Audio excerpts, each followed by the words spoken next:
All right, we are rolling. What's up, everybody? This is episode 3 of Movies in the Minefield. I've got the decaf Irish or English breakfast tea. Got it in the ACR mug there. Which, speaking of ACR, we're doing a short intro tonight because our guest here, frequent co-host over here, regular over here, is actually going to be on their flagship show, Boiler Room, tonight. I don't in a few hours, so we don't have a ton of time with him. And he's been knocking the streams out this week. He's been like Mark McGuire over there. I think he's done one every night this week, and then I think he's doing another one tomorrow night, and then he'll be on Boiler Room tonight. You can catch that at Alternate Current. I am from Das Future. I am from Das Future. I am a looper, and we are called Looper. I'm here to close the link. The loop. I'm here to close the loop. I'm from their future, and I brought the old but somehow futuristic technology. I call people on the phone. Sometimes when I want to text, I use my. They used to call this in Nintendo before the year 2077. I am a looper. That's like a cell phone bill about 2G's flat kind of phone. Yo. Yeah, that's right. No need to worry. My accountant handles that. The good my old whole days. crew is lounging. Yeah.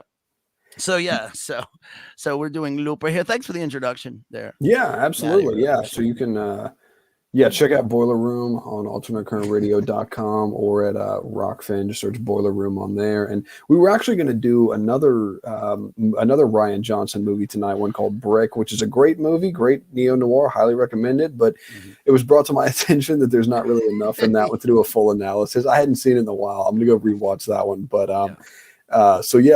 we substituted that one with Looper, which this was the first time I'd seen it. Really, really, really enjoyed it. Watched it last night. Made a bunch of notes, and so I guess we'll just go ahead and dive into it. First question I always like to ask is, obviously this is not a review, this is an analysis, but what was your kind of overall take on the movie? What did you think of it? Well, my first take was, what's a looper? A looper, jock, pro jock. So I tell them I'm a pro jock, right? They had to think of Caddyshack when they made the movie. Oh, of course. And they had to, right at the base of a 10,000 foot crevice. And I says, hey, Lama, how about a little something, for the effort, No, my take is that this is a really well done movie. Mm-hmm. I was hesitant when it came out. I saw it when it came out, and I've seen it a bunch of times since then because it's one of these, dystopian movies that's revelatory. And there's a lot in this. Even after seeing it a number of times, I'm always surprised by the sort of major plot element that develops as we go on, which isn't until about 3/4 into the movie. So you'll have to stay tuned for what that is, folks at home. But I like this movie. There are revelatory elements in it. It's fun. It's a little there's a bit of an uncanny valley thing happening with Joseph Gordon-Levitt's character, right? Because he plays a young Bruce Willis, and I will get into that, talking about that. But as far as Brick goes, I did my homework for Brick. I mean, I rewatched it twice, and I'd seen it when it came out in 2005 or 6 or whatever. But yeah, I didn't think there's just not the filmmaker. I felt it was an example of, and usually you can find things in movies, and there are revelatory elements in that movie, and in fact, it's one interesting thing about that movie, Brick, is that it's a detective noir set in a high school. And I happened to rewatch 2 movies today, which kind of tie into that sort of world a little bit. Of course, it's way, way pre-Big Nine. But those are the great film, Pump Up the Volume. I'm not trying to sidetrack by talking about other films here, but, fuck it, right? It's a movie stream. Yeah. Right. We'll go wherever. Have you seen the movie Pump Up the Volume with Christian Slater? No, I've been hearing about that for years. I actually am going to write that one down because I've been keeping a running list of movies I need to watch. Yeah, you've got to see this movie, people. It's a highly underrated film. It was kind of a dud at the box office. But it's got Samantha Mathis in it, Christian Slater. Christian Slater, I don't know, maybe his best friend. It's very well done. It's 1990, and it's a high school movie, but he essentially plays a streamer. I mean, he has a pirate radio station, but he's a streamer, and of course, the high school functions as a microcosm.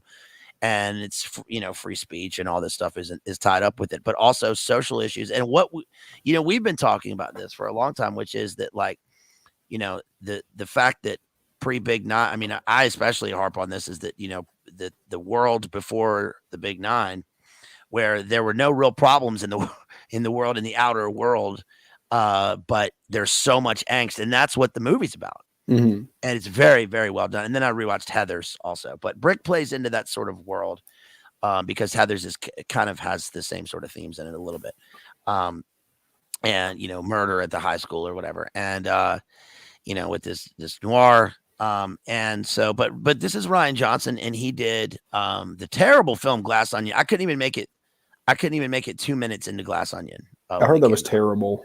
Yeah, it's because the opening of the film is Hollywood celebrities being themselves and talking about the MASQUE, and they make a point of, like, this is a plot element, and I got into it, and I said, I can't even do this. Mm-hmm. But he did do Knives Out, and I thought Knives Out was fantastic. And then somehow he got the Star Wars movie. He directed the Star Wars movie. So oh, really? Yeah. So maybe did he do Inception, or was that somebody else? No, that's Christopher Nolan. That's right. Yeah, Christopher Nolan. Yeah. But this movie, because it's got Joseph Gordon-Levitt and he's in Inception, so there's an easy sort of crossover there a little bit, and also it's in the future. And so Looper is well done.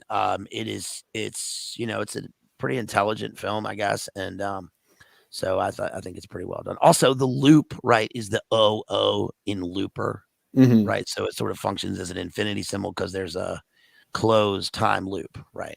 Yeah, so, yeah. It's a good point right off the bat.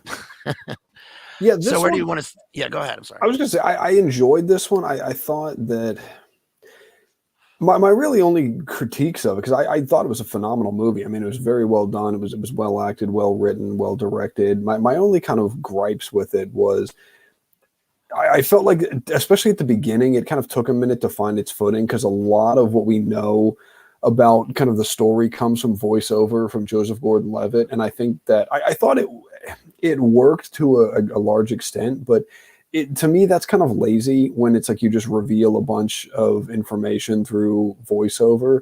And then just two other quick things. I thought that I normally like Bruce Willis. Like, I like his films a lot. I felt like this one, he kind of phoned the performance in, and I thought this was probably the weakest performance I've seen from him. Because, I mean, he's had some great, Die Hard, Tears of the Sun, Sin City. Like, he's been in some great films, but I thought that this one, it didn't seem like his heart was, I mean, it wasn't bad. Like, he had some really good scenes, but I thought overall he just didn't seem like his heart was in it. But one other quick point about Joseph Gordon-Levitt is I think he's a really underrated actor, because a lot of people, they think of him like from 500 Days of Summer, which is a great film. Really enjoy that one a lot. But he does really well with kind of playing these, because he seems like a decent guy in real life, and he kind of plays these characters that on the surface seem like decent people, but there's sort of a darkness under there, which you see, like in Brick, he was kind of he was a little bit kind of like brooding and moody kind of character, but he, seemed relatively normal, but there was that darkness kind of there. Same thing in Sin City, A Dame to Kill For, and also in Don John as well, because he, had this very, like, he was kind of put together, and, he always dressed well, and, had a nice car, and, had disposable income, but he had this, kind of crippling addiction, which if people have seen that movie, you know what I'm talking about. I'm not going to get into that on YouTube, but I thought that was, I like Don John a lot. I thought that was I actually like everything I've ever seen him in. I think he's a great actor, and I think with this one as well, that was kind of the same thing, where he sort of on the surface appears to be this, and I don't think it's a typecasting type of thing. I think it's something he does well, but I mean, he is a dark character, mostly because of what he does for a living, and he does it with seemingly no compunction whatsoever. He has no qualms about just, shooting people, blowing people up, like whatever. It's like he doesn't care. Yeah, he plays against type here, I think. He's one thing that you're saying about him, I mean, I like all those points. I think that as far as actors are concerned, the way that Hollywood is so much about the face, right? And that's why it's a big deal when characters hide their face, in movies. Like when Jack Nicholson had the when Roman Polanski cut his nose right in Chinatown, and he wore a Yeah, bandage over his face for half the movie, or Bane or Tom Hardy's kind of done that twice. That's a brave move for an actor. By the way, hot take here: Christian Slater is cooler than Jack Nicholson. I'm sorry, but I watch. I'm not saying he's a better actor. I'm just saying he's obviously Jack Nicholson for the Gen X generation character, actor, and he's very cool in that and others. And I guess he couldn't drive in Pump Up the Volume. There's a driving scene where Samantha Mathis has to drive, and he couldn't drive in the movie because he got in 2 DUIs like right before the shooting, and I think he was 21 when he filmed it. And then remember, he got caught with a gun, heroin, and cocaine like on a plane.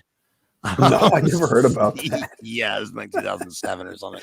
So he's a wild boy or whatever. He's a wide boy. Samantha Mathis, was she the one? She played Courtney in American Psycho, right? Yes. Okay, she's so fine, dude. She's so fine. Still she's is. Yeah. So I think she's in my top 4 list now. Okay. Yeah, I'd probably she's up there for sure. I made a list and sent it to Jethro the other day and said, "Here's my top 4." Okay, because that's what we do. That's what the fellas do, right? Exactly. Yeah. So, but she was River Phoenix's girlfriend, and she was there at the Viper Room when he died in 1993. Oh, that's right. Yeah. And she dated Christian Slater. They had 3 movies together. But anyway, back to Joseph Gordon-Levitt. So I like Joseph Gordon-Levitt, and one thing is about the face, in terms of how you and the eyes and how you trust the actor, whether you are going to go along with what they say, whether you believe them in the role. It's like Peter Griffin when he watches Meg in Family Guy, and he's like, I don't believe that you're really playing this character, right? She's in an elementary school play. But one thing that allows him to sort of play against, because he's always likable. He's likable and not in a dangerous way in movies. You say he has this brooding sort of aspect to him. I guess he has a darkness to him, but he's always likable, right? In movies. And I could, not to go too far into, talking about actors, but we're talking about a movie here. And I think that I agree. I think that he will, go on to win awards, as if that matters. But I think he's a solid actor because he reminds me of a couple of people that I knew at university. And then at drama school. He reminds me of my friend Jeff from drama school, because that movie, The Walk, that he did, which was about, there's the Oscar-winning documentary from 2007 about the Frenchman who strung up the line between the 2 J.R.R. Tolkien towers of the Big Nine back in the 70s. The tightrope guy. Yeah, the tightrope guy. And Joseph Gordon-Levitt did the movie about him, which is not as good as a documentary, but he's a physical. He also did that one, which is kind of a remake of there's a movie called Quicksilver from the 80s with Kevin Bacon, where he plays a bicycle delivery man in the 80s. And it's kind of a remake of that. I forget what that one's called, but it's got Michael Shannon as the bad guy. But anyway, this one, I think he's sort of allowed to play against type because he doesn't have his own face. He's got Bruce Willis's face. And so my question, though, right off the bat is why? What's the point of that? Because I don't think it's necessary in the film. And one reason is that Paul Dano, who's also great and is in the film very briefly as another looper. Hey, he's a looper. What's a looper? He's a looper. And when he has to close his loop and his older version shows up, well, it's just an old man. Yeah. Right. It's a different actor and a different character and a different face. So why didn't they just continue that with Joseph Gordon-Levitt? Because we would believe that this is Bruce Willis without having to see his face the whole time. I think it was something with the makeup and the technology. I mean, I think it was actual hard makeup that did this rather than a deep fake, mask, green screen mask or whatever they use, like with Benedict Cumberbatch as Smaug. Have you ever seen that video of him doing his rehearsals for Smaug? I saw it a long time ago. It's pretty good. Yeah, he's playing Smaug and he's like rehearsing with Jackson, Peter Jackson, and he's like, Smaug comes out of the wilderness. I mean, he's like but he's got this mask on because that's how they render it, for the film. Yeah.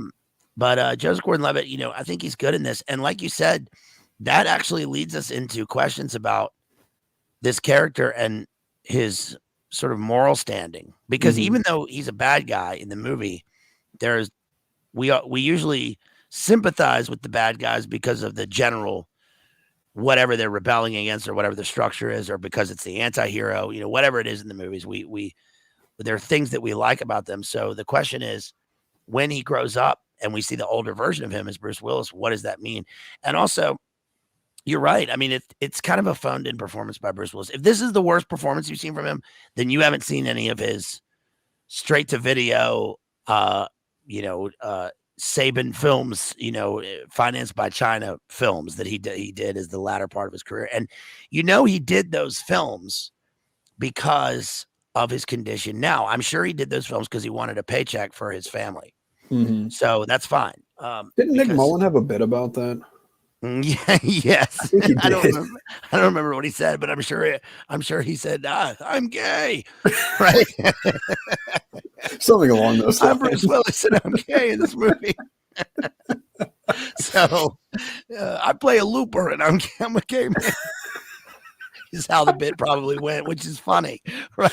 It never gets old.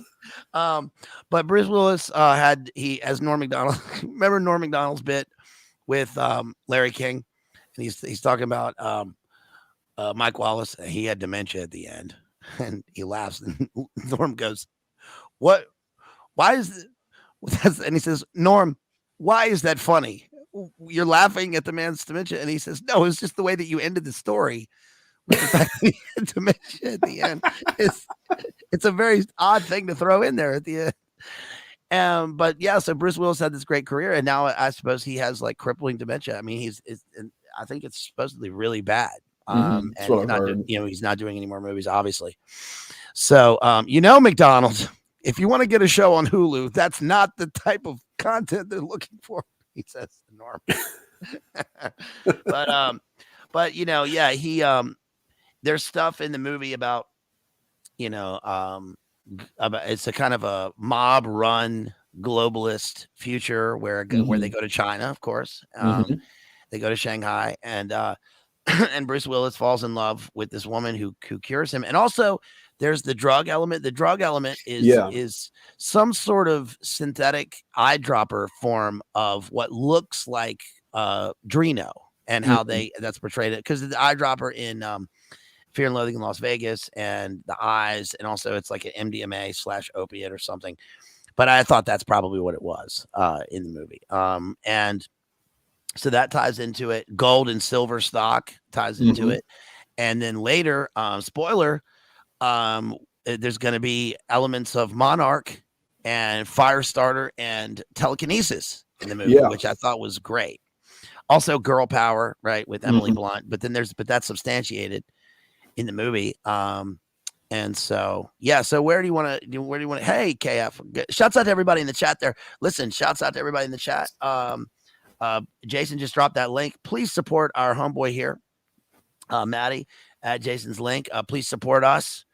We need your support. It's going into fall here, end of September, and I know I do. I could use the support, so please think about supporting us, and even if it's just by liking and sharing the stream. So, where do you want to start, Maddie? With want to give a rundown of the plot?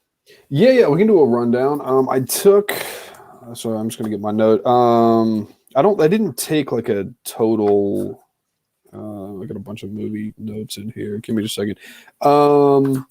This one was interesting. You mentioned the drug thing, which I initially was thinking that was LSD, because I've never done LSD, but it's my understanding you can do LSD like as an eyedropper. That's one way to administer it, and that was because it seemed to have, like you said, it was kind of an opiate sort of effect, but which LSD is not an opiate, obviously, it's a hallucinogen, but there seeed to be a sort of hallucinogenic type of effect to it. And that was something that... Listen, man, you're talking about D-lysergic acid diethylamide. 100%. It's far out, baby. It's far out, baby. Listen, man, when you're looking in the mirror and you see me, man, you see me, the man in the mirror. All right, when you come to terms with that, then you'll be free, man.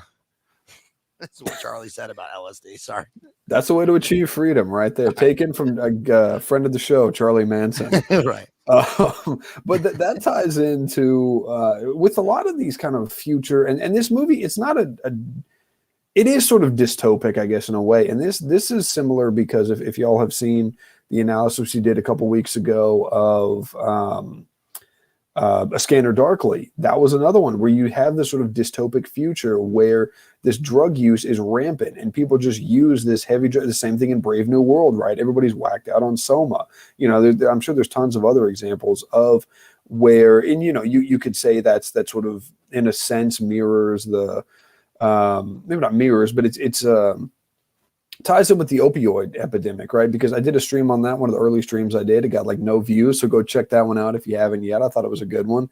But because like we see now where people don't really have any kind of, you know, a lot of like things are, I don't want to say people have no hope. I mean, there are a lot of people out there who have no hope and you know, things are grim, things are hard. And it's the same thing like in the dystopia where it's almost this sort of escapist. But the interesting thing about this film is the people who are using this drug habitually are not the people who are poor. It does, I mean, we don't know for sure, but it's the people who have money. It's the people who are, you know, whipping their convertibles through the homeless encampments. They're the ones who are on the drugs. It's not the people, you know, who are, you know, living in a I don't know, like wherever, you know, in poverty or whatever. It's the people who are actually at least financially doing well, and it's sort of a hedonism. So maybe that's not a good way to comparison with the opioid epidemic, but Well, it is. No, it is because, but actually, I think that's appropriate. But it would be like now with obviously there's the fentanyl thing now, right?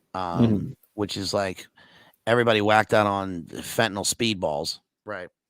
I think they tried this, by the way, with the bath salts thing in terms of like a zombie, you know, thing 10, 12 years ago, partly as a way to distract from the Oxycontin, you know, thing that was happening in the 2000s, which tied in with the war on terror, right?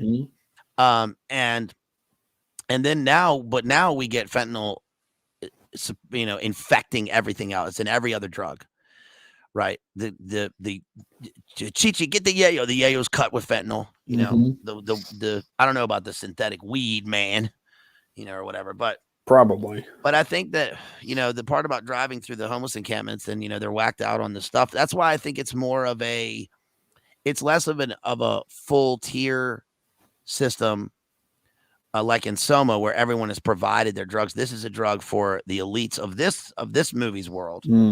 The mob functions as the arm of that, which they do as partly in the real world. But that's why I think there's Drino, you know, there's Adreno things that tie into this.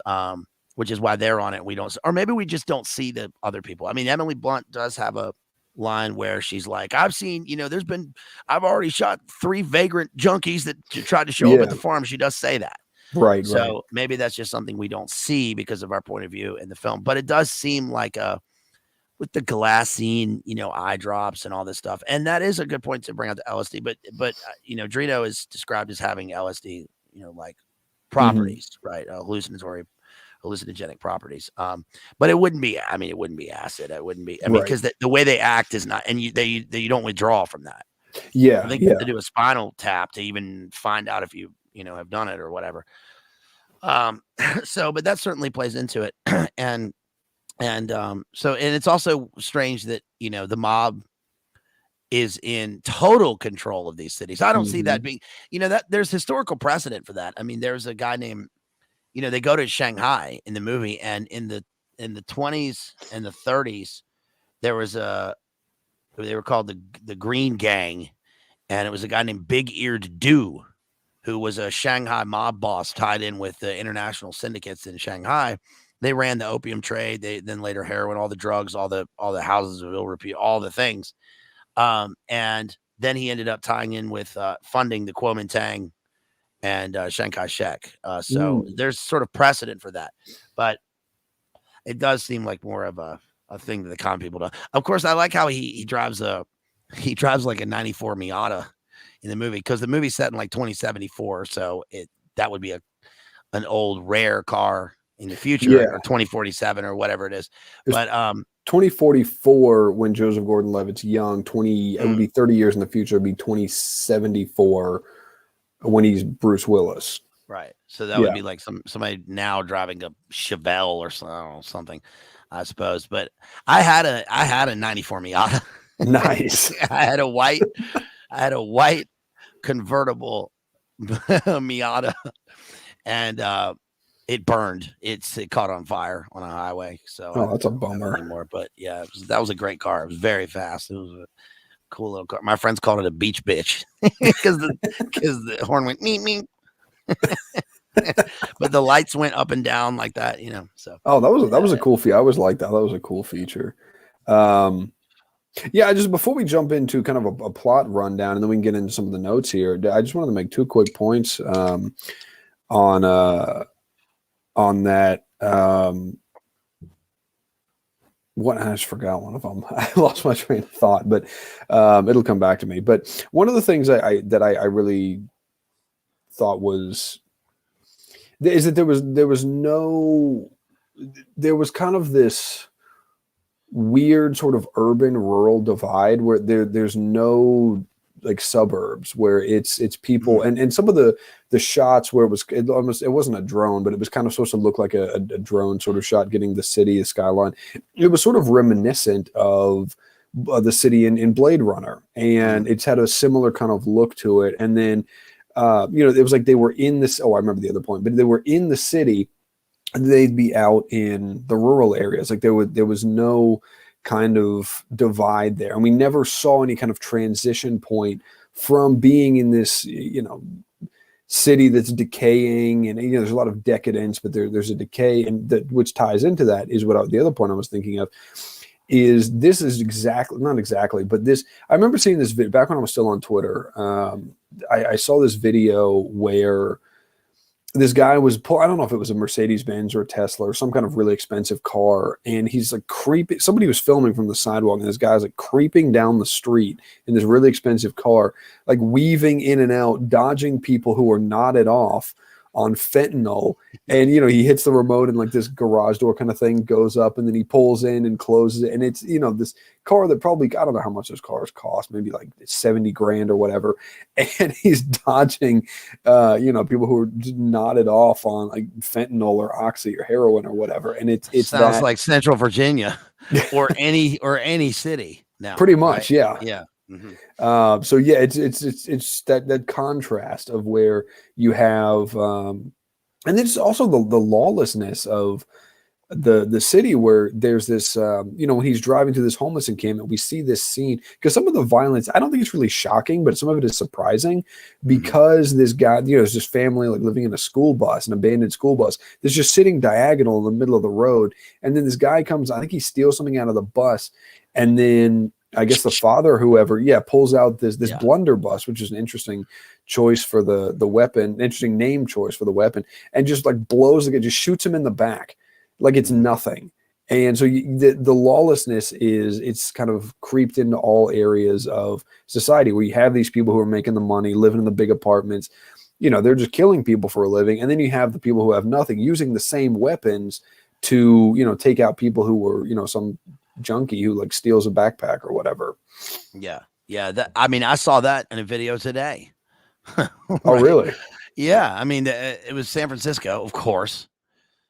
Bunch of boomers at the park or whatever, and somebody like busted into into an Escalade or something. He didn't see Larry Sinclair and long-legged Mac Daddy in the back of it, but he busted into it, and I mean, that's so it's interesting that's now, right? Widespread and rampant crime, and he just shoots the guy in the back like it's the Wild West. Yeah. So it's funny because the blunderbuss that the assassins use, they explain that in the film, right? They say this is the perfect weapon for them because you can't miss up close, but you can't, there's no point in using it from far away, has no aim. Because blunderbuss, the etymology of, shouts out to my other friend Maddie out there, who's a Dutch speaker, and it's comes from Dutch, and it's like a thunder gun, right? It's a loud, wide spreading sort of shot, not a shotgun, but it sprays. Right. So up close, it's doesn't need to be accurate. And combined with, that juxtaposed against the woman's Remington that she has, Emily Blunt has that Remington, right? And she names the gun. He says, oh, yeah, you really intend to use the gun when you name the gun, right? As if that's going to do anything. But then she fills it with rock salt and blasts him, Yeah. But yeah, that was a good point. And especially about the Blade Runner thing. And one thing you mentioned earlier, by the way, which was the voiceover. The voiceover, like you were saying, I was totally accurate. I agree with that, which was that, oftentimes voiceovers kind of are trying to cover up a hole in the plot or in the integrity of the story because they have to tell us what's happening. Now, exceptions to that are obviously the best use of voiceover is Apocalypse Now, where the voiceover is written by Michael Hare, right, who wrote Dispatches, and it's Saigon. Shit, I'm still only in Saigon, right? Which is Yeah. perfect because it Mhm. runs throughout the whole movie and it functions as a kind of interior monologue. This is just telling us where we are, but it goes on too long. You're right. And this is another movie where we don't actually get the plot until a good, I don't know, hour and 20 minutes into the movie. The rest Mhm. is a kind of prologue. Yeah. Right. So that's kind of a weakness of the film. But yeah, those are good points. Yeah, I think just the last point on this before we get into the unless you have anything else before we get into the plot is just that I think that I think voiceover can be good. Yeah, I agree. Like in that like Apocalypse Now, I thought the voiceover at the beginning of like Eternal Sunshine of the Spotless Mind, I thought that was very well done.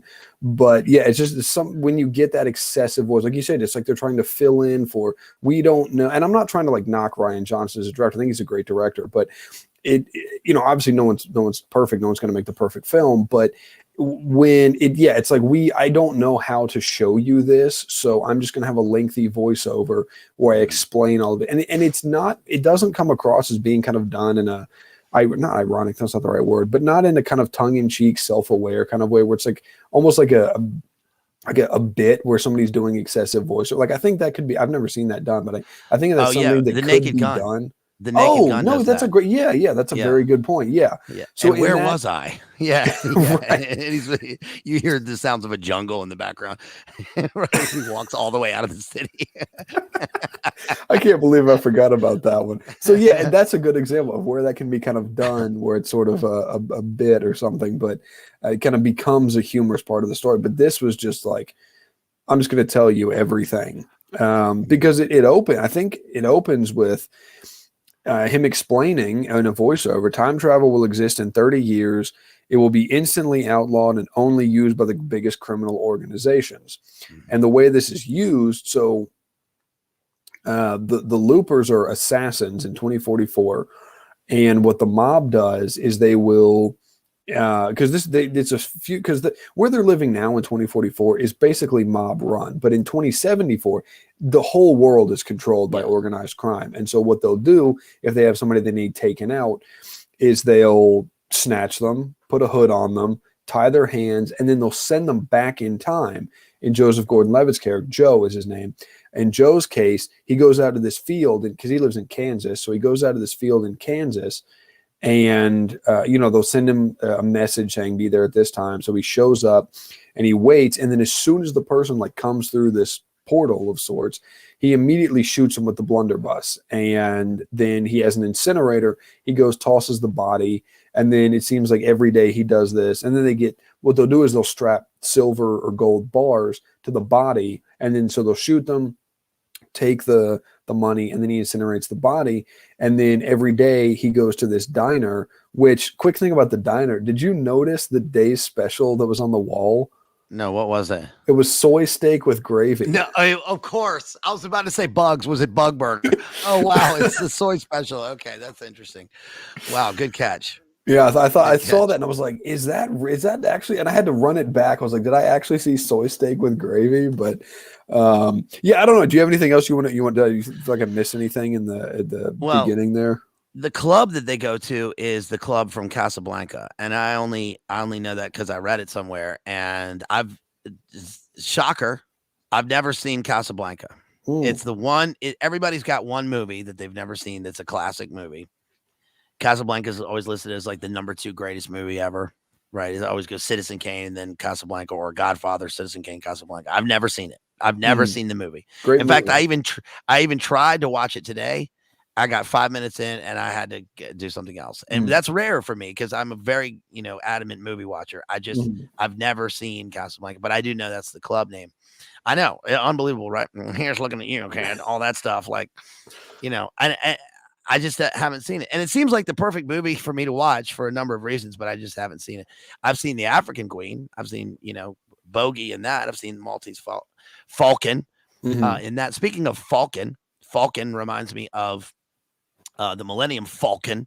And that reminds me of the land speeders in Return of the Jedi. And that reminds me of the gravity assisted motorbike or whatever that Paul Dano has, which is probably the biggest piece of tech in the movie. And because they use the same sound, by the way, when it crashes, it's the same sound as the land speeder in I didn't catch that in Return of the Jedi. Yeah. And it's also the same bike that Captain Kirk uses in the reboot of Star Trek, and it's in the same place because remember he lives out in corn country. Yeah. Right. And so there's something to be said for like you were saying, there's no transition point between the urban, between Mega City 1 and cornfield, Gil Bates corn country. Right.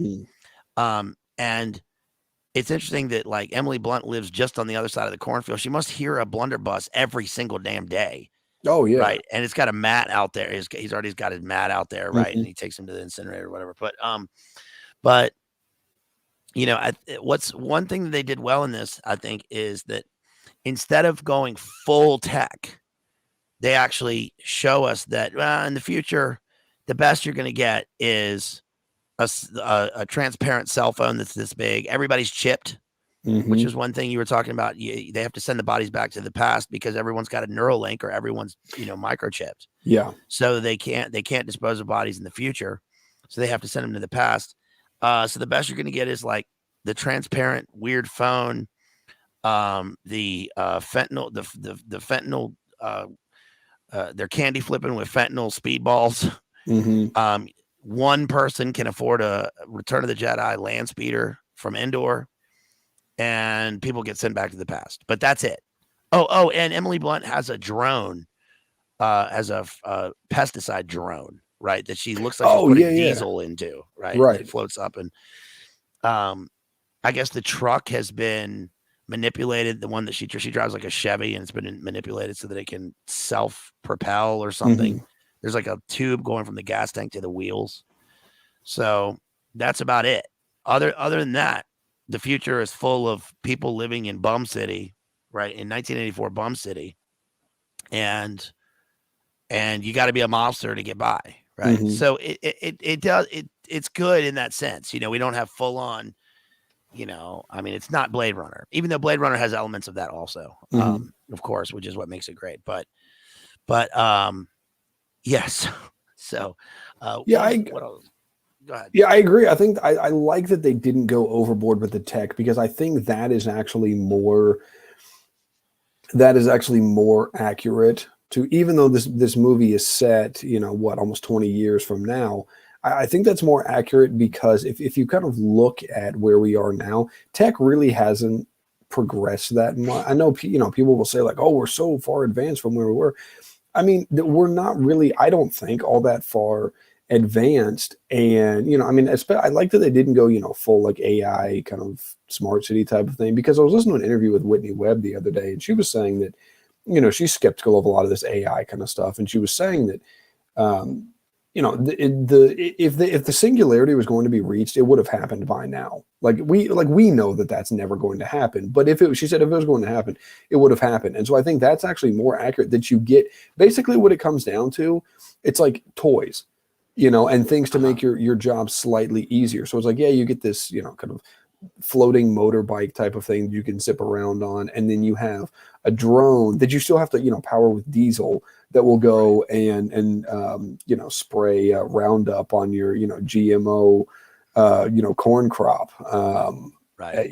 And so I think that was really well done, and that's something I think that the director really got right and pretty accurate, even in turn, because this film was made 11 years ago. So things have progressed, but I like that they didn't go full I don't know, I can't think of some kind of super futuristic movie off the top of my head, but just iRobot, full iRobot. Yes, iRobot, right. Great example. And one other thing I did want to say about this, that since you mentioned the club, is this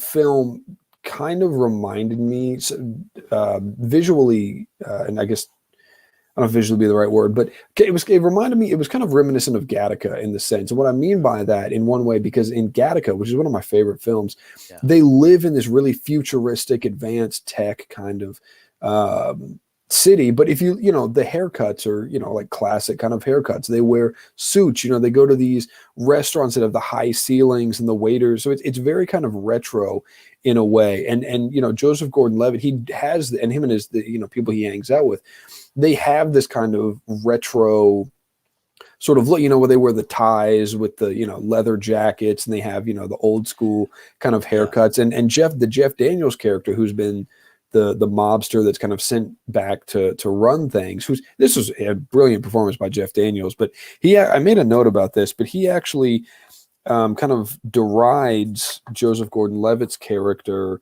for, you know, wearing a tie and dressing how he does. And yeah, he says that he's dressed like a movie copying other movies, and kind of dismissively refers to his GD 20th century affectations.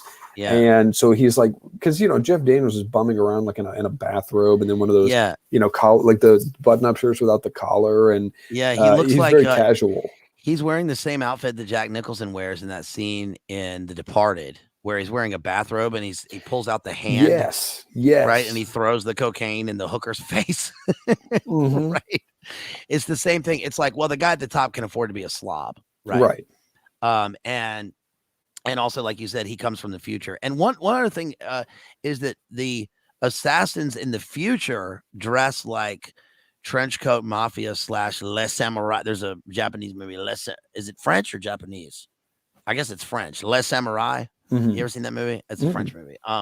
Where they've got like trench coat mafia. They've got these wide brimmed Raiden Mortal Kombat hats, right? And I gotta say, I did annoy me that Joseph Gordon-Levitt dresses like that. I'm like, what the fuck, dude? Why are you hipster mobster? Why are you wearing this skinny tie with your leather jacket the whole time? Right? Yeah. Like, what is it? What's the tie? I just imagine that this must have been, I don't know, Ralph Simmons or somebody must have done the costumes for this. And they were like, no, he needs to wear a tie, because it was made at a time where that sort of metrosexual tie thing came back into style after a very, you know, I guess that's probably still now in style for some people or something, but that did annoy me. And also the fact that the you know, when you get sent back, you mentioned the gold and silver. So the silver is the assassin's payment, and then the gold is when they're closing their loop and they're shooting themselves. Yes. Okay. Yeah. I didn't explain that very well. Yeah.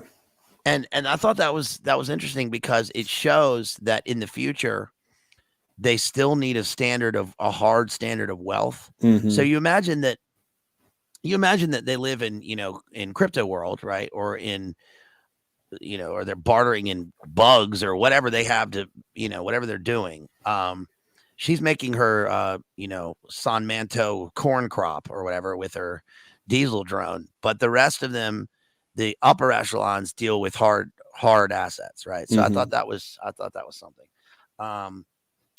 What else was I going to say? I think just one quick point about the tie, which that always, it's like, if you're going to wear a tie, like wear it with a suit or at least a vest or something, like wearing it with a leather jacket. But I think that kind of ties in with the choice of car, because it's almost like what he thinks people would have dressed like, and, you know, because he has like, oh, you know, I've got this car, whereas, you know, he's not driving like a Chevelle or you know, one of the old Plymouth, like the, you know, the boats, which are great. I like those, or like a Fairlane or whatever. He's driving a Miata, right? Which is something people would drive in the 90s and 2000s. And yeah, he's got like the Ralph Simmons kind of tie with the button down collar and everything. And I think, yeah, like it's, I thought that line, that Jeff Daniels line, that was spot on. Whereas, again, you're dressing like a movie copying other movies. And my favorite part in the movie was when we see Paul Dano steals the movie, and he's in it for 5 minutes. And there's a scene where he's standing outside on the street. He's waiting for Joseph Gordon-Levitt to show up or whatever. He's like fixing his land speeder motorcycle, and like there's like a guy on a walking by or something, and he goes, "Get away from here. Get away from here. Do I have to tell you twice? Get away from here." And he kind of freaks out. I thought that was a great scene and very funny. It was a very funny scene, the way that he plays it. But yeah, they all have their blunderbuss, and then the assassins of the assassins. Are you an assassin? You're an errand boy sent by grocery clerks to collect the bill. What do we do when the assassins kill the assassins? Right? There's a scene where the assassins all carry 6-shooters. Right? So again, it's like Wild West, but they're modified. It's Wild West style. Also, there's a bad guy who is childish. He shoots himself in the foot. Right? He's one of the henchmen. He's never redeemed in the movie. He's never redeemed as a good guy or a bad guy in the movie. He's kind of a mediocrity. As F. Murray Abraham says in Amadeus, mediocrity. Have you seen Amadeus? No, I've been. My dad told me to watch that years ago, and actually, I got to write that down because I got to watch that one. One of my favorite movies. It's the best biopic of all time. I mean, it's a fantastic movie. F. Murray Abraham is great. Mediocrity. Yeah, good actor. Yeah. But also the fact that we learned that Joseph Gordon-Levitt's character was sold, right? His mother sold him to a gang of motley pickpockets on the street or whatever. And then he was trying to roll a convenience store which I guess was owned by Jeff Daniels' crew. And then he got, jumped into their gang, and now he uses him. He gave him purpose. Right. So, which is often the case. Mediocrity. Which, I guess one that we should explain, like closing the loop, because we've referenced that a few times, and maybe people have picked up on this by now. But so the way it works, what they call closing the loop, is this is kind of where the plot starts to just pick up a little bit. Is eventually, because the people in the future, we get the idea that the mobsters, the people who run things, keep their hands clean, and they don't want any connection to, officially any kind of connection to any, criminal or nefarious activity. And so eventually, when the assassin starts to, if they get too close, they get nervous about, oh, this guy could be, he could be like a problem or whatever. They will send that person back in time, and then this gets kind of convoluted, but they'll get sent back in time, and then they will have gold bars strapped to them, and their younger self is always the one who has to shoot their later self. And then they realize, okay, that's called closing the loop. And then they realize, okay, well, I get all this gold, and now I get to go, live it up and do whatever I want for the next 30 years. Yeah. And so the Paul Dano character, who is brilliant in this film, he doesn't close his loop. So he gets sent back in time. The guy, because like they said, the person, when they get sent back, their hands tied, head sacked, right? So they have this sack over their head, and then this guy gets sent back. He's about to shoot him, and this guy who has a sack over his head, he's singing or humming this song, and Paul Dano's character realizes, oh, this is the song my mother used to sing to me when I was a kid. And he realizes it's himself, and he can't do it. He can't shoot himself. And so his, future self gets away. And then, so he runs off to Joseph Gordon-Levitt's character. He runs off to his apartment, and is trying to get him to hide him, because he's like, they're going to kill him, because he knows if he doesn't close his loop, if they give an assignment, he doesn't do it, they're going to kill him. One other point on this is just kind of related, is that one thing we see is that Joseph Gordon-Levitt, I think this is maybe one of the reasons why him and the other loopers, are always partying, going to clubs, using drugs, running around with, exotic dancers or whatever, is because their lives are miserable, because every day he has to go out to this, and they show this over and over. They'll kind of show the same thing happening multiple times. And I think it was very well done, because, he gets a time, it's like 11:30. Okay. He goes, and there's another thing with the retro thing. He doesn't use a cell phone. He doesn't use a normal watch. He has a pocket watch. He'll pull it out, open it up, look at the time, wait, and then the person comes through the portal, he shoots them, incinerates them, goes to the diner, practices his French, drinks coffee, talks to the waitress, and then again, he goes to the field, looks at the stopwatch, person comes through, shoots him. Oh, and they have these, it's almost like a Groundhog Day type of thing where their routine is the same thing. It's like, get up, be there, get out to the cornfield, shoot the person, incinerate them, go to the diner, go to the club, get blasted on drugs, and then wake up the next morning and do it all over again. Yes, and infinite circles within circles, because the pocket watch is a circle, right? Their lives daily are circles. They do the same thing, and then their greater loop is a circle because they are timed. Their life is on a timer. So, yeah, they have to kill their feelings about this, right? By using this Dreno or whatever, and they know that when they close the loop that it's over, that they're going to have to repeat everything from that moment on, and then what'll happen when they get sent back. So it is a closed loop. So the weird thing, I'd say the clever way they deal with this is that when Joseph Gordon-Levitt meets Bruce Willis, and he shows up, his hands aren't tied, like you said, or did you say that part? Yeah, his hands aren't. When he meets his own self, they learn that, first of all, they learn that this is after the Paul Dano part. They learn that someone in the future, there's a villain named the Rainmaker in the future.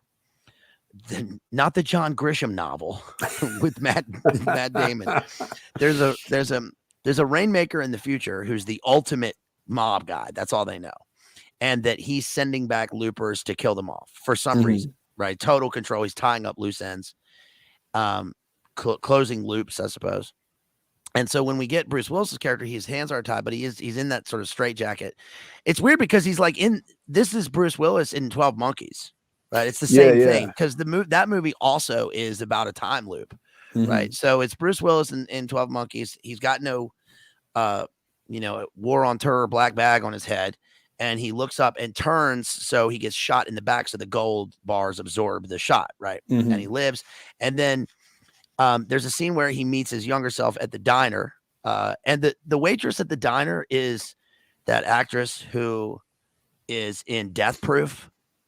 Remember Death Proof? Quentin Tarantino's Death Proof, great movie about the car and Kurt Russell.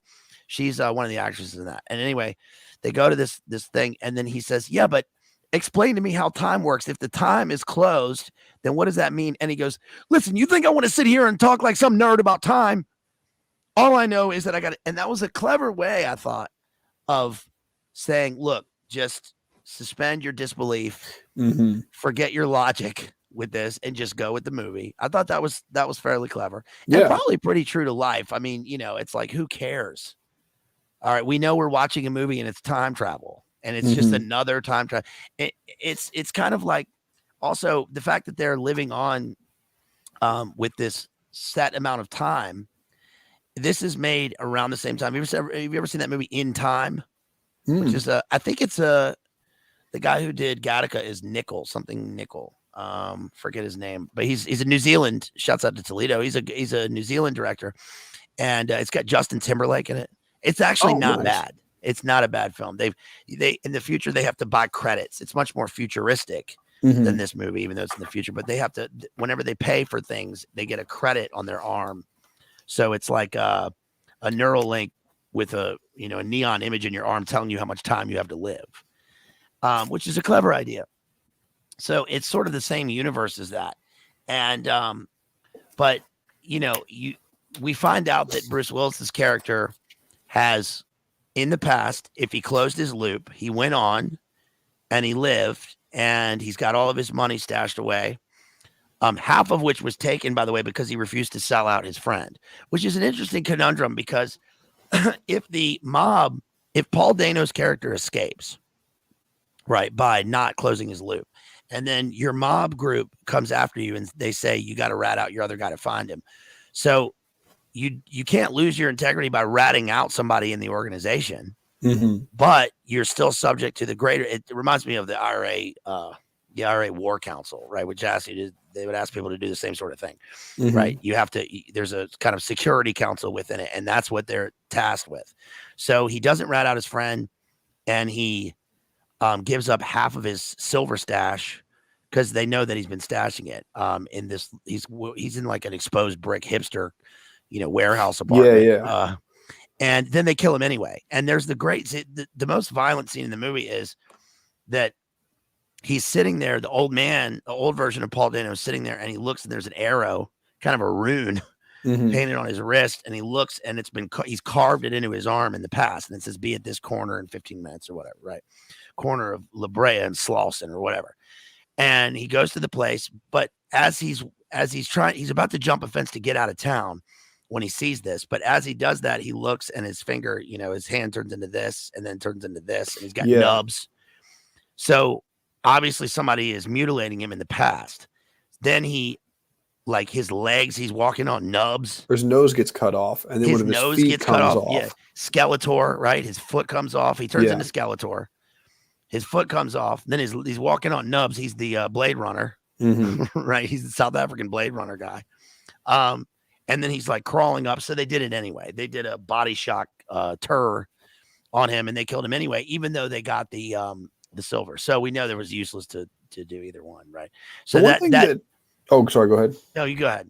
No, what I was going to say, that scene, that was probably the most disturbing kind of scene in the film. And one thing I thought that was kind of revelatory about that is, when we think about like, a lot of the work here, like Jay Dyer has done on the serial killers. Then we think about people like the Iceman, right? Not Jerry, shout out to Jerry, but Richard Kuklinski. Kuklinski, yeah. Where it's not enough, because then when the I older pulled that version, name out of the pocket. That was good. I couldn't remember his full name, but so when the older version of Paul Dano crawls up, he's like totally mutilated. He crawls up to this he makes it to the address, and then somebody comes out and just shoots him. But what was interesting is it wasn't enough for them to just shoot him, because they could have just shot the young Paul Dano character, throw him in the incinerator, be done with it. But they have this guy who it seems to be like that's his specialty, is this guy that he's going in there and he dismembers Paul Dano's character. And so that I think that's kind of there's a tie in there between the serial kill. It's a very small tie in, but that's what we see with the serial killers and their tie to organized crime. In that you could just have a hitman that just shoots somebody and dumps them in a river, but they have a guy that's going to sit there and take his time, and this is like gross, but basically take the guy's body apart while he's still alive. It's very brutal. Yeah, it's very I don't know, it's very David Cronenberg or something. Right? The body shock torture artist, right? Or it's like Mr. Jingles. They get that's who it is.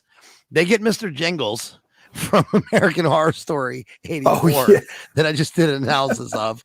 Everybody go check out my Mr. Jingles analysis, the serial killer Final Girl analysis on there. No, that was very good. I enjoyed that one. Right. Oh, jingle jangle. You hear Mr. Jingles coming, slice. Right.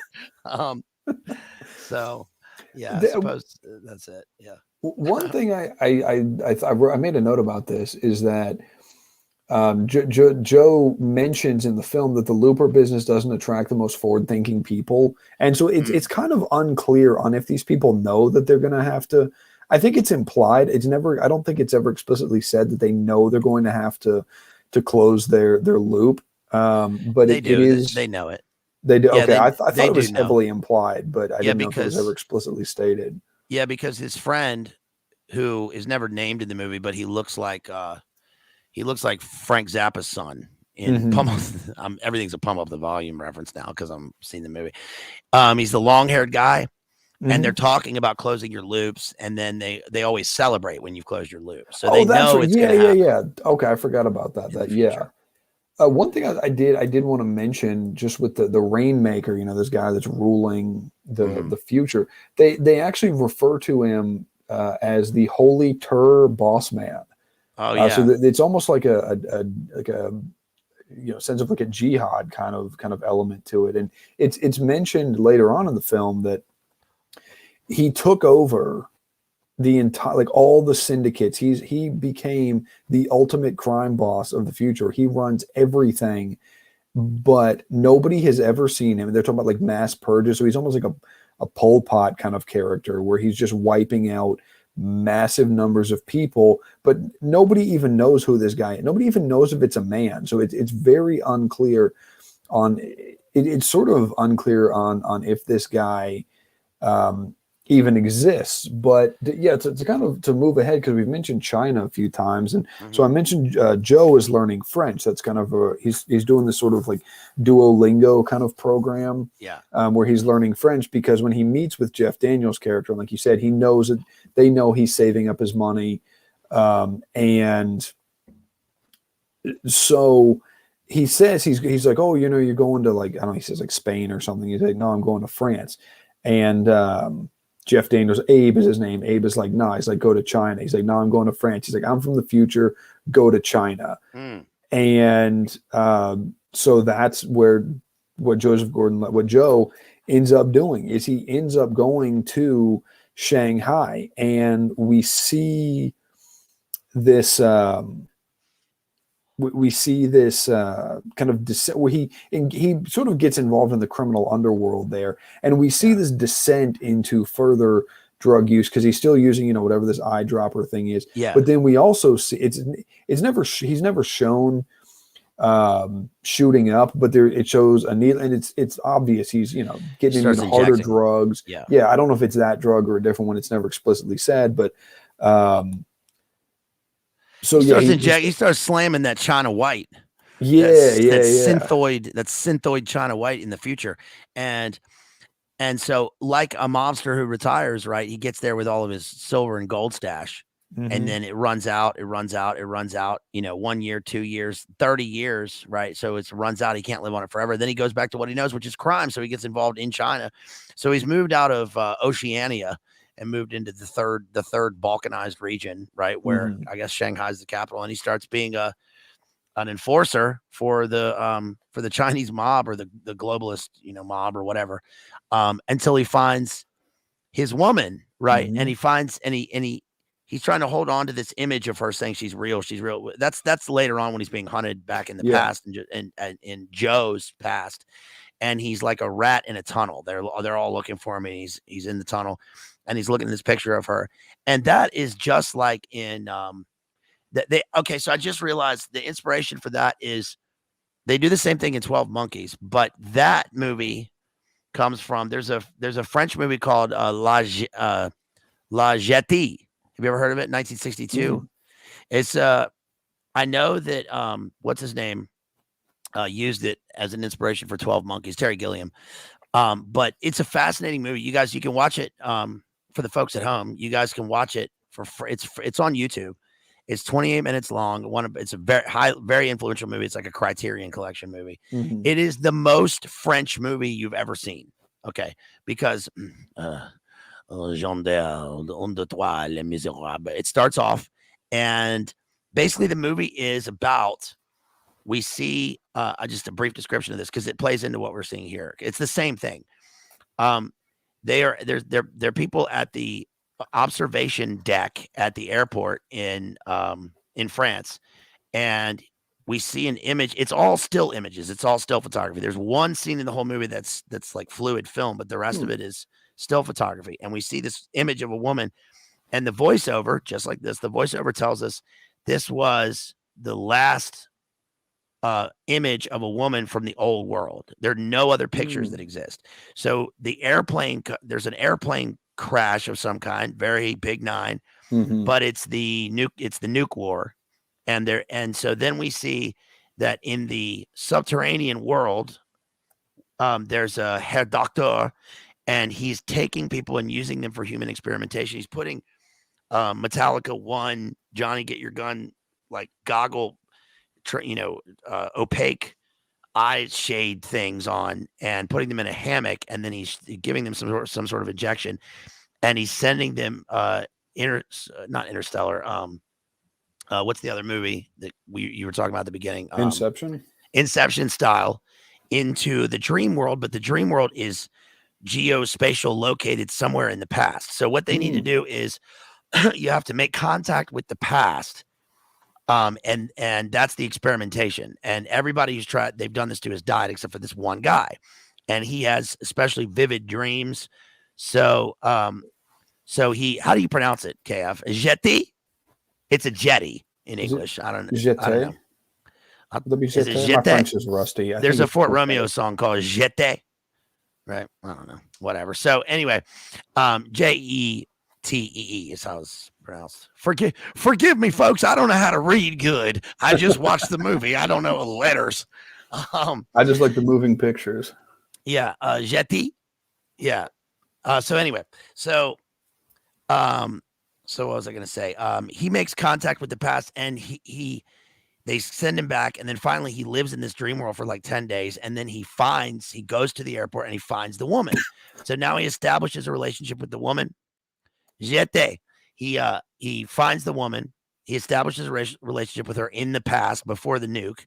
They go and they look at exhibits at the art museum. They see a tree, a redwood tree, like with the rungs, and he says, "I'm from here." And it's constantly coming out and then going back in. So he's reliving these days, like establishing a further relationship with her every day, like in Groundhog Day. But then at some point, like she remembers him in her deep self, like in her deep psyche, because they met so many times on some other plane, right? Plane of existence. And then he constantly feels like, oh, I'm falling asleep, but I'm being awoken again. They must have given me another injection back at the MK site. Then they send him into the future. So he has to make contact with the Watchers in the future. And they send him back. What he needs is to bring back like an energy thing that will spark energy in the past post nuke so that they can get their world going again. So they send him back with a fusoid energy pack. And then they make contact with him through the dreams. They say, we can also go back in time. But the resolution is, instead of going forward into the future and living, he chooses to go back into the past to make contact with his love. And then his last day, he goes up and he sees her on the jetée, and she's standing there and she recognizes him, but he also sees a guy with glasses from the MK, the site, right? And he gets shot as he's running through the crowd. He gets shot and he falls, and he realizes that was his moment, his last day. So he's stuck in a time loop in that as well. And it's the same as in 12 Monkeys, where he's running. There's that scene where he recognizes himself as a child and he's running, and then he dies. So in a way, it's the same as this, because first of all, Joseph Gordon-Levitt says he was sold by his mom, so he has no parents. And then eventually, when he comes to this house, right, and he sees Emily Blunt's character, who appears like an hour and a half into the movie, right? And then she introduces him to her child, and the child, we learn, is named Sid, C-I-D, like El Cid, right? So he's like already an epic heroic character, right? He's he's the Avenger, and that child was also the child witnessed the violent death of his own parents, and we learned that Emily Blunt is not his mother. You're not my mom. So now we have multiple characters without parents or parentless adults. And so the question is, like, where do the characters fit into this, and where's their moral grounding, right? Because Joseph Gordon-Levitt obviously cares about the kid, but we know that in the future, Bruce Willis, Bill Willis comes back to the past, and his whole point in the movie is to kill the Rainmaker, and all he has is a series of numbers from the future. He has to find wherever this Rainmaker is as a child, and he has to eliminate him so that he can go and live with his woman again, because his woman was killed in front of him before he was sent back to the past, if that makes sense to everybody watching. No, I think that was that's a lot of good points in there. I wanted to. There's a few things I wanted to hit on. Just, and you could say this just as kind of a funny thing. You could say this is Chi-Com propaganda. But one of the things about, and I've never been to Shanghai. Maybe it actually looks like this, but Shanghai, it's shown as a very prosperous city. You know, children are running around playing soccer in the streets. You know, it's clean. It's not overcrowded. I mean, it does have its criminal underworld and, you know, its decadent parties and drug use, but it's not depicted as this, you know, it's not shown as this like degenerate, decaying wasteland, like whatever city. I don't know if it's implied to be Kansas City or whatever, or Lawrence or whatever city that is in the future that Joe. Yeah, it's decaying because they set it outside of William Burroughs' house. Yeah. Right? It's in Lawrence, Kansas. Very good point. Well, we didn't see her at the scene where she goes inside and William Burroughs is in there like, yeah, hello. All right. Trying to shoot a glass off his wife's head or whatever. Right. That's where she got the shotgun. Oh, that's true. Yeah, exactly. Oh, yeah. Okay. Right. There's a very interesting kind of scene where, like you mentioned, Bruce Willis's character, old Joe, I think he's called. His hands aren't tied because. So one thing you mentioned, you have these parentless children. But then also Bruce Willis, old Joe, when he gets married to this woman in China, they are childless parents where he wants to be a father and they don't have any children. And so what happens is these people show up, we see in a flashback that they shoot his wife, and they're almost kind of like Men in Black. And they're at least they may not be Americans, but they're not Chinese. And so they come up, they, kill his wife. They set his house on fire. They take him to where they have the time machine hidden in this abandoned warehouse to send him back in time. He gets the drop on them, takes them all out. And then he willingly gets in the time machine and goes back in time. And there's a scene in the diner where the special of the day is still soy steak with gravy. And then so he goes to the diner, and him and his younger self are kind of arguing about life, because it's like you said, like, he doesn't care about the time, like nerd kind of stuff. And so Bruce, the old Joe and young Joe are kind of having this back and forth where they're arguing because old Joe is trying to impart some like old man wisdom on his younger self, and his younger self doesn't want to listen. He's like, "Oh, you got married to this woman. Okay, I'm going to go marry somebody else right now." Like, time isn't set. But then old Joe is saying that his memories, it's almost kind of like I can't remember exactly how he phrased it, but it's like a fog type of thing. And he's like, the memories become clear as you do them. So as he's watching his young self doing these things, those memories are becoming solidified in his own mind. So I don't know if there's something with the time travel that kind of messes with the. It's kind of like Deja Vu. Remember the Deja Vu film about DARPA with Denzel?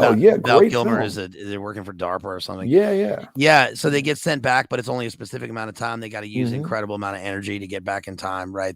Remember the blackout of *77? That was us, right, or whatever. Yeah. But there's a time. Is that time dilation? That's not time. I'm sure that's not.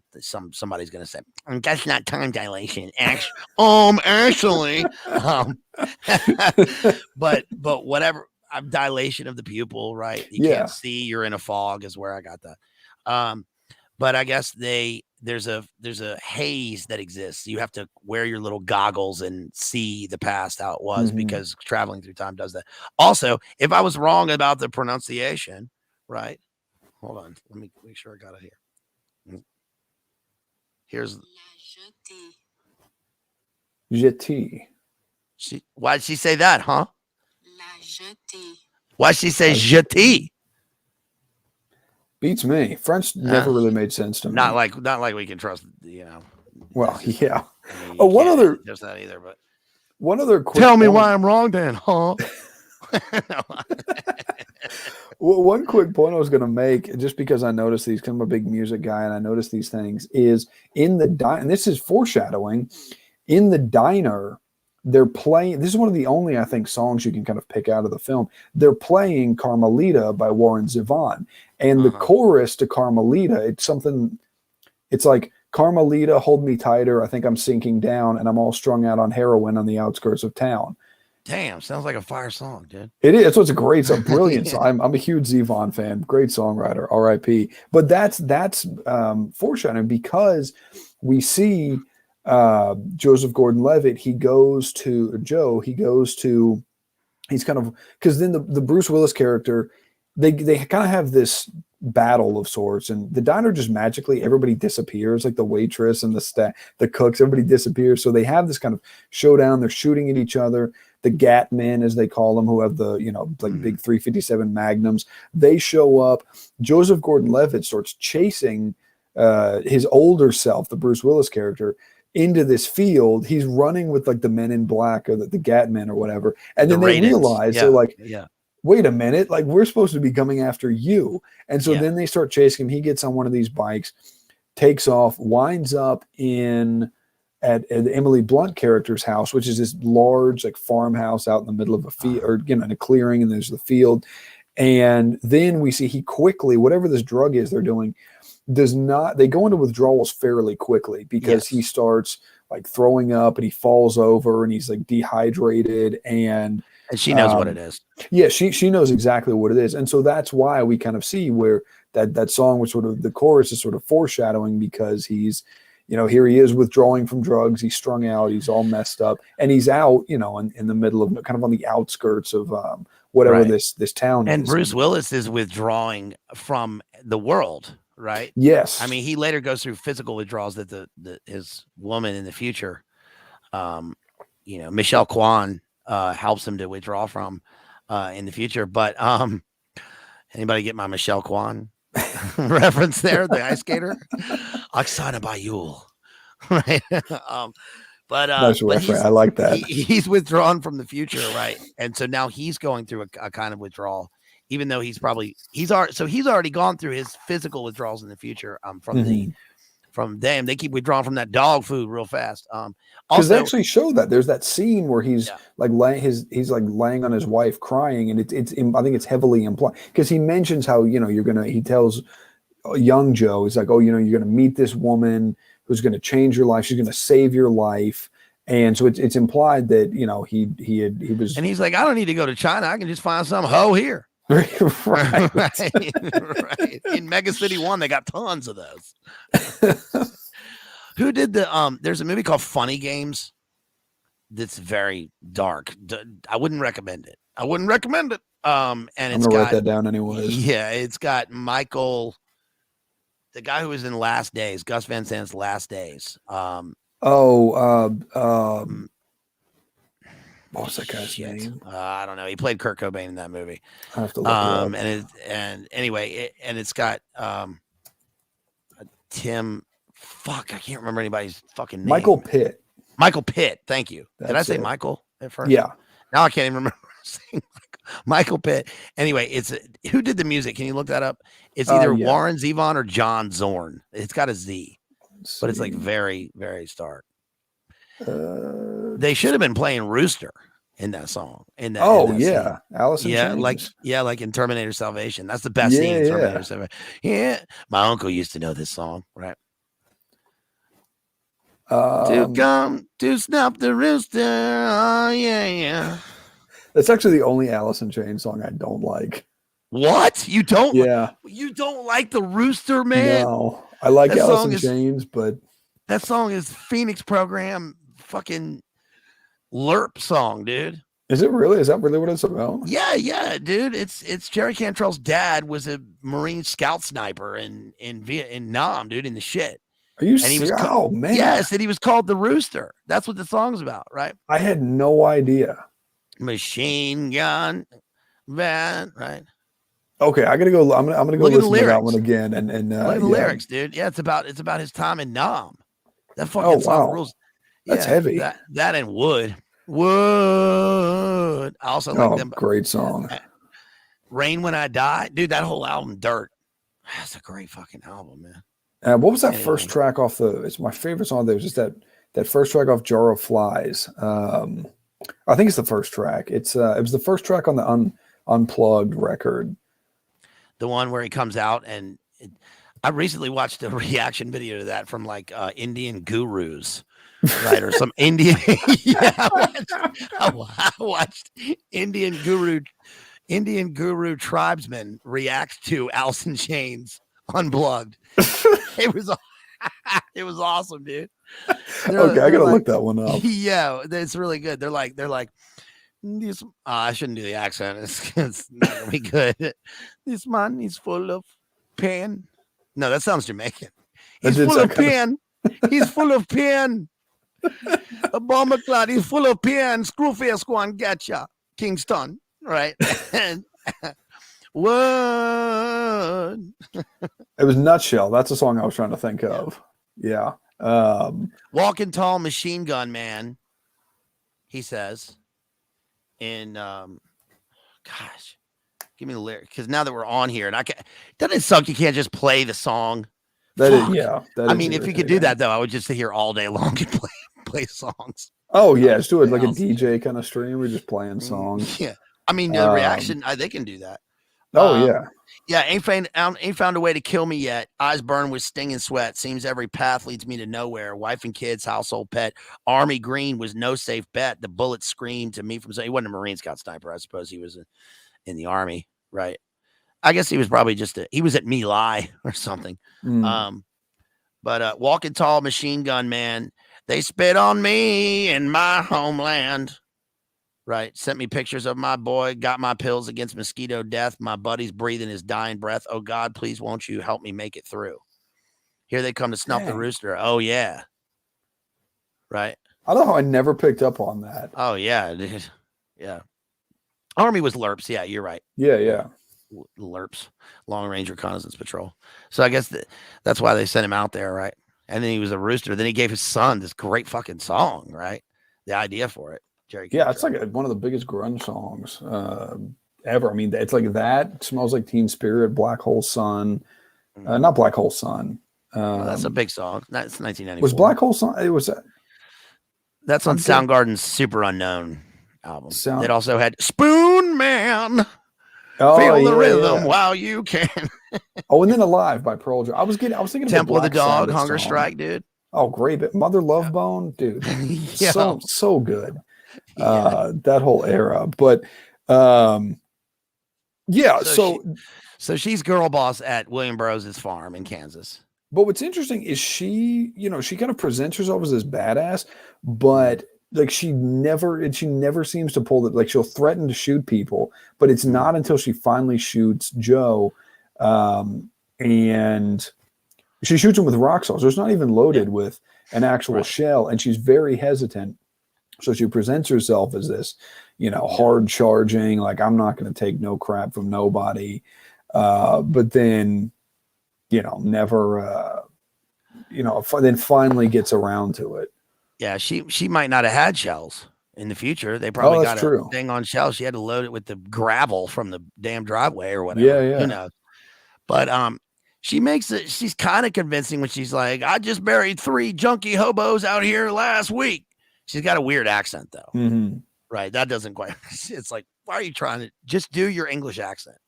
Yeah, that would have made more sense. Oi, listen up, fucker. Listen, you grotty little wanker. I'm here with a shotgun. Don't come out here. She should have just gone like full chav, and that would have been. If you try to make your way through the apples and pears, I'm gonna fucking blast you, mate. I'm gonna blast you. He would have been like, damn, sounds like an ugly woman up there. I'm gonna go to another farm. I'm gonna fucking blast you. So yeah, but she's there protecting somebody. Who's she protecting? She is protecting this kid, like you said. His name is Sid, C-I-D. Yeah. And so, yeah, I want to hit on a point you mentioned earlier. Is they have these numbers, and so the old Joe, Bruce Willis, has this number written on. It's just a series of numbers written on his hand, and then we find out that, like you said, that's it's these numbers, and it corresponds to I think a birth date, and then like a hospital of where this kid was born, and so he figures out here are these kids who could be the Rainmaker, right? This holy terrorist, the master, who took control of all 5 syndicates in 6 months by himself. Nobody knows how, nobody knows who he is, And so old Joe is going around, and this is super dark. Like, I didn't really think about this. I was about to say it out loud, but he's going around and he's murdering these children. He's like shooting them, and they're like small children, probably 8, 9, 10 years old, because he's seeing how the future is. Yeah. Which is kind of interesting, though, because he seems to be perfectly at home in the future. Like, he doesn't seem to have, he seems to be perfectly fine with it. And I don't know, maybe it's that because we see he moved out of the city and he's living in kind of a remote area with this woman. So, maybe he's, but it's like, dude, like, you were in the thick of it. You were throwing grenades in buildings and shooting people and taking drugs until you were like 60. And then you're like, oh man, you know what? Maybe this, and look, I'm not like mocking people who change their lives, but it seems that was kind of weird where he's just, living it up, sleeping around and just, well, he found redemption. He found redemption in Michelle Kwan in the future, right? Because she helped him get off drugs. She gave him a purpose, he found love. He found love, people. Right. So he's willing to, it seems like his only attachment through his whole life. So he's willing to get rid of anything else, which makes us totally lose sympathy, obviously, for his character. This is a scumbag. Right. And there is a solution, which becomes the solution later on in the film. But also we're wondering who is the Sid or who is the Rainmaker, who's the master. We're going to learn, spoiler, we're going to learn that it is the kid. It's Emily Blunt's kid at William Burroughs' farm. He's got because she says, why do you have this number? It's his birthday, like you said, his hospital zone or whatever. And there's only 2 others, and it's going to be him. And you can kind of tell when we first meet him, right? But we don't really, it is a big twist what's going to happen because it ends up being Firestarter territory. Also, you mentioned Shanghai earlier, and I was supposed to move to Shanghai that summer when I ended up in Malaysia. Instead, they changed it at the last minute. Oh, wow. Malaysia, with teaching English. But we were supposed, and I got hired with actors. We were supposed to put on a sitcom, an English language sitcom in Shanghai. And we were teaching English as a day job. Anyway, but Shanghai they show the Bund, right? Which is, you get the big space tower on one side of the river, and you get the big towers, and then you get the internationalist zone with the English and French, and where that guy Big Ear Do was in the 1920s. So it does look clean, right? It's a clean place. It's like when you go to Victoria Harbor or something in Hong Kong, right? It's very clean. You go to Kowloon and it's not quite like that, but it's still like Future City. But it is interesting. He's got like a little Chinese character tattoo on his neck. We see at one point. But with the introduction of Emily Blunt, we're thinking, well, is young Joe, why didn't he just fall in love with this lady? Yeah. Right? Because she's pretty fine. Right? Emily Blunt's not bad. And she's in a lot of movies. She's in what's the Tom Cruise, Edge of Tomorrow? She's in a time loop movie. Oh, I haven't seen that one. Yeah, with Tom Cruise. She's they're fighting the black goo, atrazine metallic, alien demons. Who come down in a Groundhog Day time loop. Great film. But it's sort of the same story. Right. But we learned that what we think is her son, he is going to, and by the way, she tells him, don't go out there and talk to the man in the barn. Right. And then she at one point goes out to threaten him, and he's like, I'm not here to do this. I'm here to do this. I got to hang out here and then leave. But then eventually the kid will go talk to him. And then the kid is making an alarm system for him, which is pretty cool, complete with an AJ frog, right? If you hit the AJ frog, it goes. If you hit the AJ frog, it says, they had human animal pig chimeras gestating in U.S. research farms under UT Austin. I'm talking about spider guts, right? So you hit the AJ frog, and then the alarm goes off, and the kid is already. He's aware. He's self-aware. He says, she's not my mom, and tells what happened to his mom. So we know that this is the kid because he's gone through a horribly traumatic event, from a young age, and he witnessed this psychic break death. And of course, one thing we haven't mentioned is the fact that in the future, a genetic aberration allows like a small percentage of population to be what they call TKs, which is to have telekinesis. And Paul Dano had that. So basically, Paul Dano is he's riding shotgun in the Miata, spinning a Zippo or some shit, right? Spinning a quarter. And we learned that just like everything else in the future, where the technology we're promised that it's going to be Korea, and it ends up being something like, Detroit. Yeah. Right. And so they spin. In the future, they can spin small object, metal objects. And then we learn later on that Emily Blunt is one of these characters, because there's a scene where she's upstairs, she hits the frog, right? And the frog alerts Joseph Gordon-Levitt, who's upstairs in the room, and he probably hears like, listen, I was boar hunting with my wife. I mean, I was boar hunting in a helicopter with an AR. I wasn't trying to graze her house. All right. But I came across a wild boar in a path, and he sensed my alpha power. Fuck you, Gil Bates. Right. And so he comes running down, and he says, what is it? What's wrong? She grabs him by the hipster tie, and bam. Oh, they start knocking the boots. Right. Because this is a man who showed up. Yeah. MacGruber is living in her house. So she and MacGruber, MacGyver, they knock boots. And then the next scene is her smoking a cigarette, an actual cigarette, because earlier she was on the front porch smoking a phantom cigarette, like pretending to smoke a cigarette. Yeah. Which when you're watching it, you go, okay, this is weird. I guess she's imagining what it would be. Anybody who smokes and they smoke a phantom cigarette, it doesn't work. No. Okay, that don't work. But because she's a TK, we learn, because after they knock boots, she's sitting there spinning a Zippo. And he goes, wow, how can you do that? And she says that in the past, like at high school or whatever, the boys would spin quarters and she would knock the quarters down, right? Which is a kind of sexual imagery she's repressing, that, she's the girl boss. Yeah. But then we figure out that because the friendly gangster man breaks into the house, and he's looking for Joseph Gordon-Levitt or whatever. And then the kid, Sid, comes down the stairs and falls, and it's in slow motion. You're thinking, just run and grab him. Don't let him fall, right? Don't let him hit his head, have a traumatic brain injury. Then he's going to end up with even worse powers, right, in the future. But anyway, you don't want that to happen. And then friendly gangster man gets levitated into the air and splattered apart. Yeah. So then we learn what the Rainmaker is. He's raining blood, Slayer style, on the future, right? So he is a TK times level 33 infinity. Yeah. And that's why he's the Rainmaker. Yeah, and that's something. A couple points on Sid is that he actually tells. I think it's while they're sitting there at the table, and he's creating this alarm system for him. Well, he's the one. So when we don't see him initially, we don't see his face, and it's unclear, is this a boy, is this a girl? Which I think is now I think about, it's kind of maybe an allusion to the future, right? Where it's unclear. It's like, is this a guy? Is this a man? We don't even know if it's a man. We don't know who. Yeah, Hunger Games Pan Am. Yeah.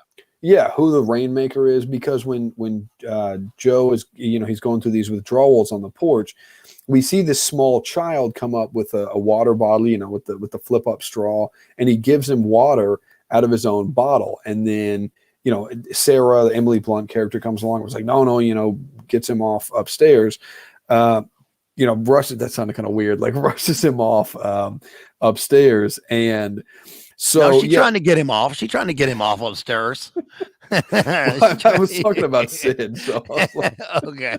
All right. But she does, get Joe off. Anyway, let's not get too weird here. But Sid actually tells Joe he wants his gun to stop bad things from happening. Oh yeah. Right. And so he's cognizant of this evil that can happen. And so the guy, and I can't think of the character's name. He's played by Garrett Dillahunt, who's one of my favorite actors. He's Garrett Dillahunty. Yeah, Garrett noted atheist debater Garrett Dillahunty. So he's a brilliant actor, but he's sort of a principled, like very professional kind of hitman. Because Joe actually says he's like, oh, I know this guy, and he said he's not gonna because this guy's going through the house and he's sort of nice and friendly and professional, but he's also he comes, he asks Sarah for some water, and she's like, okay, wait here, I'll go get it for you. And she goes to close it. He puts his hand up and like basically pushes his way in the house and is like, okay, I'm being friendly, I'm being polite here, but you're going to do what I tell you to. And so he's kind of looking around for Joe, and then Sid sneaks down the stairs, gets Joe. They get off into this tunnel and, kind of pop up in the yard where there's like a trap door. And so I think he tells Sid, he's like, he's not going to hurt her. Like, I know this guy, he's just there to do his job. But then he gets blown apart. And then there's a quick scene. Then we find out that Sid is actually the one who killed Sarah's sister, his mother, by doing the same thing, by exploding her body with his mind. Jesse, that was his name, just like he did with Jesse, Garrett Dillahunt's character. And then just a quick thing on this, there's a scene where it kind of cuts away to old Joe, right, Bruce Willis, where he's going and he's tracking down like this loser guy that was sent to one of the Gat men who shot his own foot off, who was sent to try to take care of these loose ends and can't do it. Blue Peter or something. His name's Little Boy Blue. Blue it's Peter. Something, something like that. Yeah, like Blue Peter, something. Yeah. And so then old Joe shows up to kill Abe, right, the Jeff Daniels character, and so he's going through, kills all these people. He finally gets to Abe, and Abe tells him, this is a callback to what we were talking about earlier, where he realizes Joe, and he says, everything comes back around like your GD ties. And so he's like hung up on these ties that, and even though the old Joe is not wearing one, he remembered like from that, that was something he had worn. And so maybe some of my notes got kind of, okay, this is like the last page of notes I had. So I only have like one more here. And it gets kind of sparse here, but if I'm remembering correctly, then it cuts back. So old Joe is trying to track down Sid, because that's the last one. He killed the other two children, and now he's trying to track down Sid because he's wants to take out this Rainmaker, where Joe realizes, because he said that when he became this assassin, is this looper is one of the reasons. I don't think it was one of the reasons, but when he said that he used to like dream and fantasize about killing the group of people that his mom sold him to. Yes. Mm-hmm. And so that was, we see he's kind of had these violent tendencies for even there. It's interesting because they're sort of violent tendencies, but he never unleashes like senseless kind of violence. Like with the guy who was dismembering the Paul Dano character, that's just like senseless sadism. Whereas what we see with Jesse and with Joe is these people, they don't seem to have any kind of enjoyment in killing. For them, it's just a job, and they're not the ones. It's just business. They're not. Look, it's you not. come to me on the day of my daughter's wedding, and you ask me this favor. One day, I will grant you this favor, but one day we will come to you. You do not know when, the time, or the place, but you will have to fulfill a favor, right? Well done. Well done. You come to me on the day of my daughter's wedding. Yes. Yes, just business. Yeah, and so for them, like they don't. Whereas as young Joe, it's almost it's like he doesn't even think about engaging in violence outside of his job. Whereas old Joe, or older, because even when he's like still Joseph Gordon-Levitt when he initially goes to Shanghai, but we see him kind of aging over time, and that's when he kind of, just it's doing it just to make money because of his drug habit or whatever, like you mentioned. But anyway, so there's this kind of showdown in this field, because there's like where the crops, there's no crops, and then the crops start later. And so Emily Blunt, tells Sid, she's like, run, like get to the field. And so she's blocking the shot from old Joe. Mm-hmm. So he shoots at Sid, hits him I guess he shoots him through the mouth or something, or hits him in the face. But then young Joe shows up, and he has this realization where he says he sees a mom who would die for her son, a man who would kill for his wife, and a young boy who was scared and alone. And because there's sort of a future, it's not like a flashback, it's like a flash forward kind of thing where Sarah gets killed, and then Sid is, shown he's sitting in this boxcar, like a train moving, alone, and so that's sort of implied that's where he would have become the Rainmaker, and so he realizes the only way to change things is to break this circle, and so he shoots himself in the chest with his own weapon. Yeah, and then Joe falls over dead as well. Yep. Right, he's gone. Oh yeah, he disappeared. Yes, that's right. Yeah. He disappears. He's gone. Yeah. He's gone. Back to the Future Part 3 style from Marty. You telling me there's a picture from the Old West? There's a daguerreotype of us. You keep disappearing. Right. So he disappears. And so poor Sid would have had to witness his mother eviscerated, and his sister that he accidentally killed, and then his foster mother. And also, he doesn't call his mother until he doesn't call Emily Blunt his mom until that last part. So now she is his mom. So she can't disappear in this part. He also has a physical reminder of a scar of this time. Mm-hmm. Right. So that's going to play a part. And what was the other thing? The cornfield. Don't shoot my corn. Yeah. Right. Don't shoot the last head of corn. But it's funny because I know what it was. That Joseph Gordon-Levitt's last words are the same words that Paul Dano had said. Which I forget what he says, but it's the exact same script. Is what you just said. I realized that what was it? Read the part you just said again. I was kind of paraphrasing what he said. It was what I'd written down. It was, he sees a mom who would die for her son, a man who would kill for his wife, a young boy scared and alone. So he breaks the circle. And kind of closes his own loop. Yeah, that's what Paul Dano said. Yeah, it was the exact same words. So we're back in terms of the circle, and then I suppose that's it. So now it's a happy ending, right? Yeah. Because now there's going to be no Rainmaker, and he's basically playing 11 Stranger Things 1 in Stranger Things 4, which I analyzed on my channel. Go back to my Stargate Monarch analysis, which is that he can manipulate space, time, and control the future because he's like you said, you mentioned the word holy.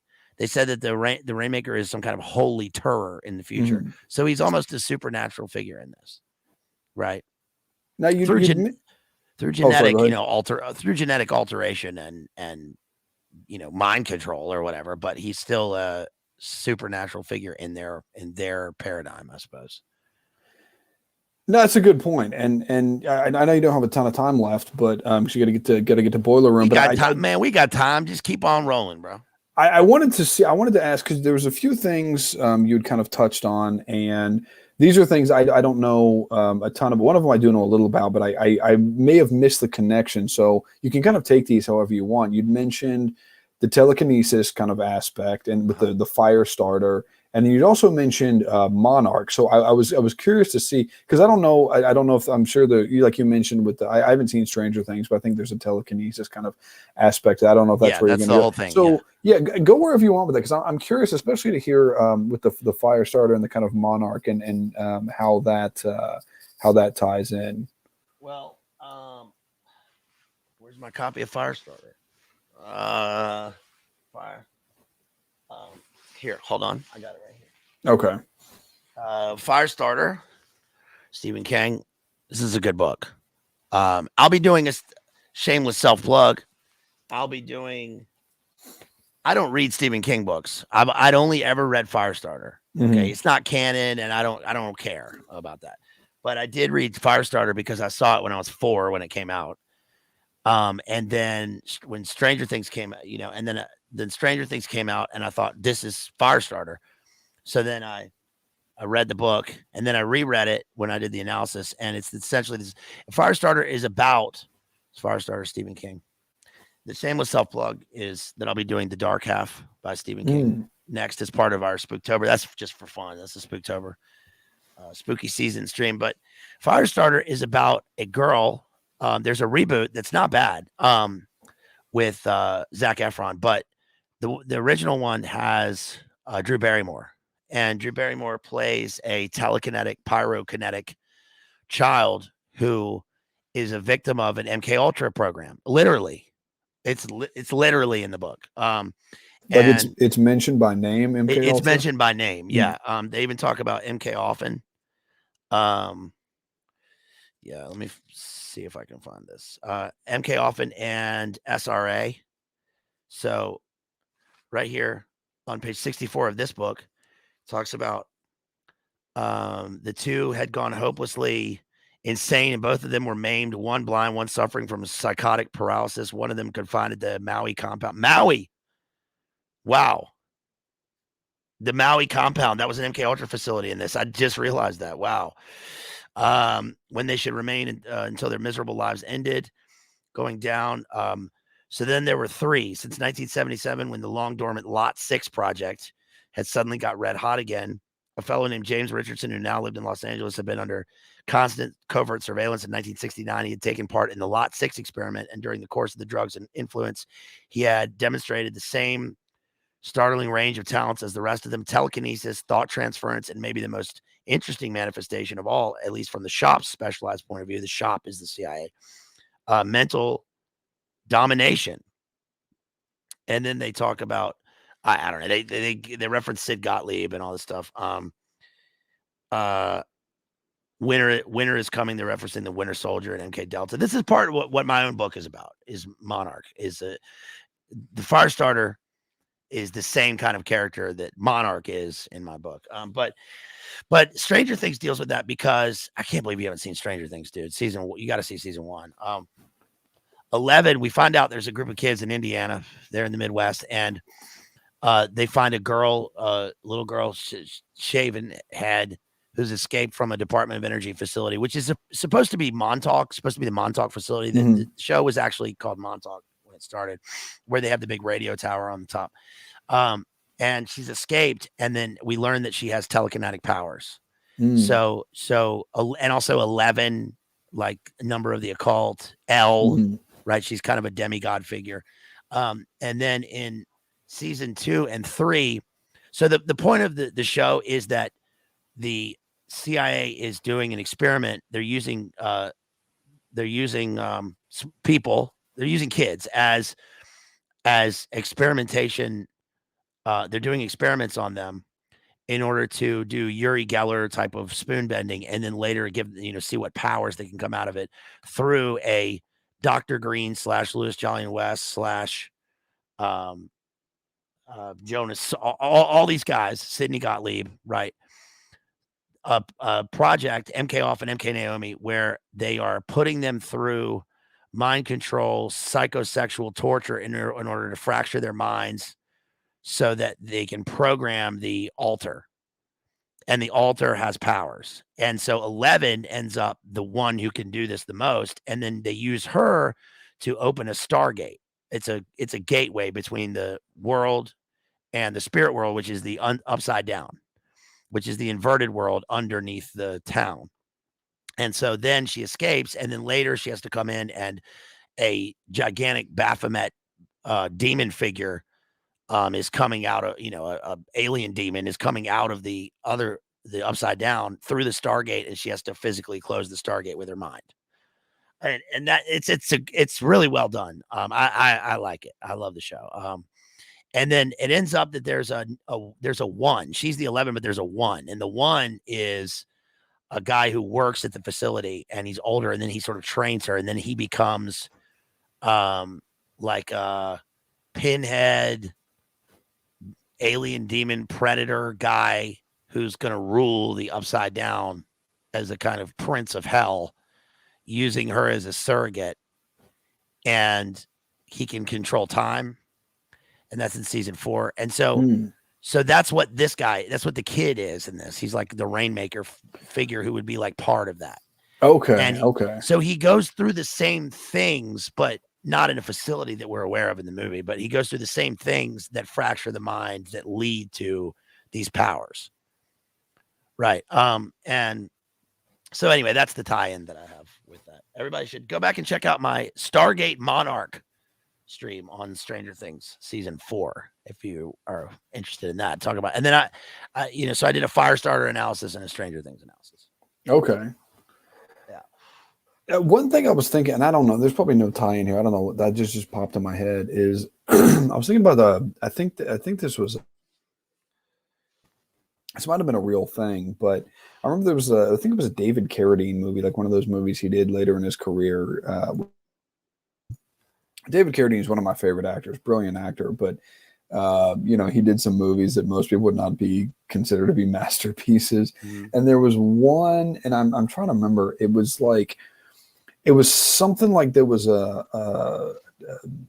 they were like a farming community or something, like a remote kind of farming community, and it was like to like whenever they were in a time of drought, or like to keep the drought away, or to have the rain, they would have to like sacrifice somebody in order. And that might have been like a thing in other cultures, like a superstition where maybe I'm imagining that, but I don't know. I don't know. Like I said, there's probably no tie in there, but that just made me think of how they have to like sacrifice people to like that movie, or they have to sacrifice people to like keep the make the rains come. It wasn't Children of the Corn. It was, I forget what movie that was, but no, that's a constant theme. That's one of the themes.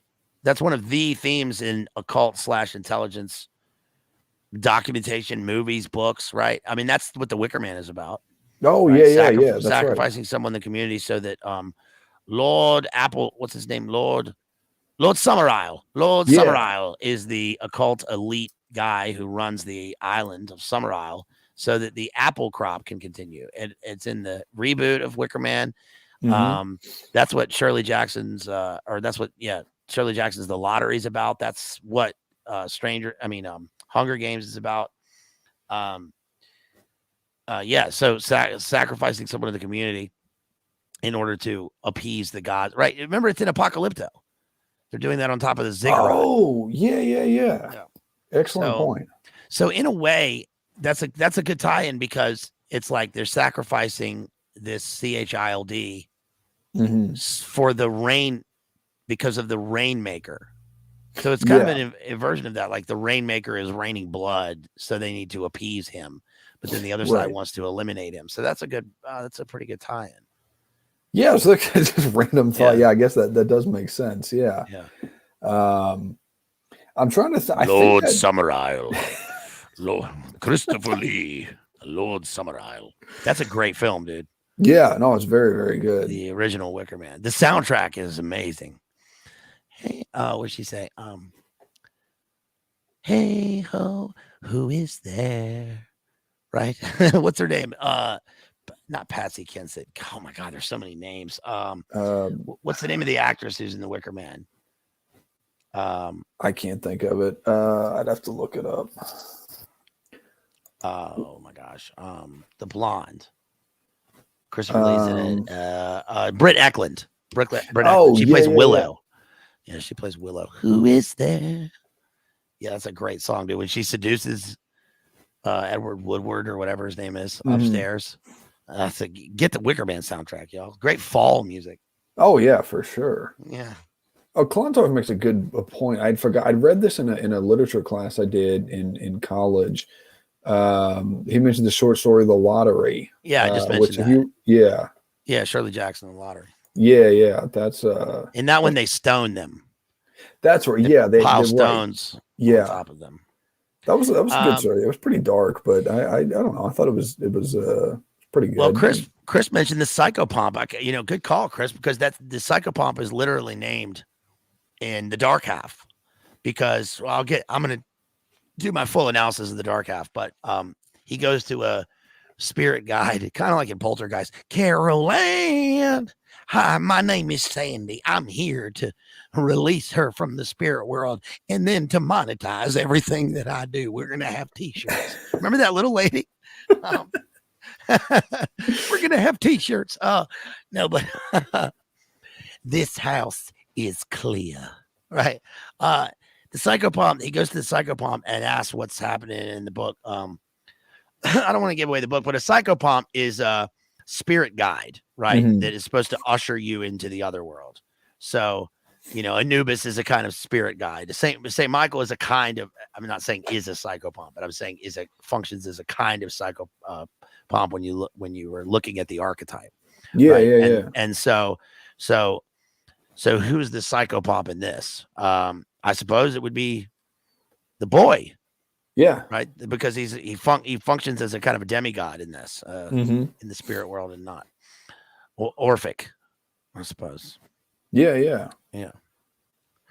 That's the best line. That's the best line in Predator, by the way. The best line 100%. The best line is Bill Duke goes, "I see you," and he goes, "Yeah." Brilliant acting. What's the matter? CIA got you pushing too many pencils? You used to be someone I could trust. Dark Fields, son by of the the way. bitch. Yeah, sorry. Dark Fields was the David Carradine movie. I was trying to think of, and yeah, okay, I may have called it Danger Fields. Danger. I agree. Yes. Yeah, I think I'd misremembered the plot a little bit, maybe, but yeah, it was. Anyway, I'm not going to read it. It was basically it was a college student who falls ill, calls her parents, they tell her to return home.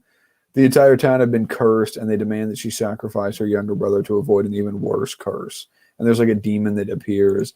It was a strange movie. Actually, I need to rewatch that. But anyway, I'm trying to think if there was I think that kind of there was nothing else I could think of that. I'm trying to remember if I missed anything. I thought it was really, I mean, aside from some of the kind of issues with it that we talked about, I thought it was one of the things I thought was well done was the violence. I thought it was actually, because some of it was one of those, like when Jesse, the Garrett Dillahunt character, when his body explodes, it's not actually shown, but we see there's like blood and stuff all over the walls. Yeah. And then even, there's a lot of shooting, but even that's not, like super graphic. Yeah. But I thought the best kind of, you mentioned that kind of David Cronenberg, like body horror type of thing, where one thing I think that made that scene with the Paul Dano character, where his older self is, feeling the effects of what was happening. We don't actually, it doesn't appear that he's in pain, right? So like when his fingers are disappearing, he's just kind of watching this happen, but he does. My mouth disappeared.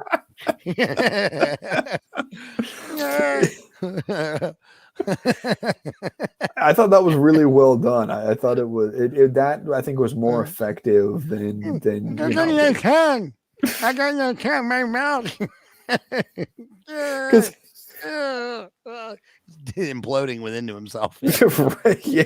He almost did. Yeah, he was kind of imploding, and then I think they was implied like his tongue had gotten. I got no legs.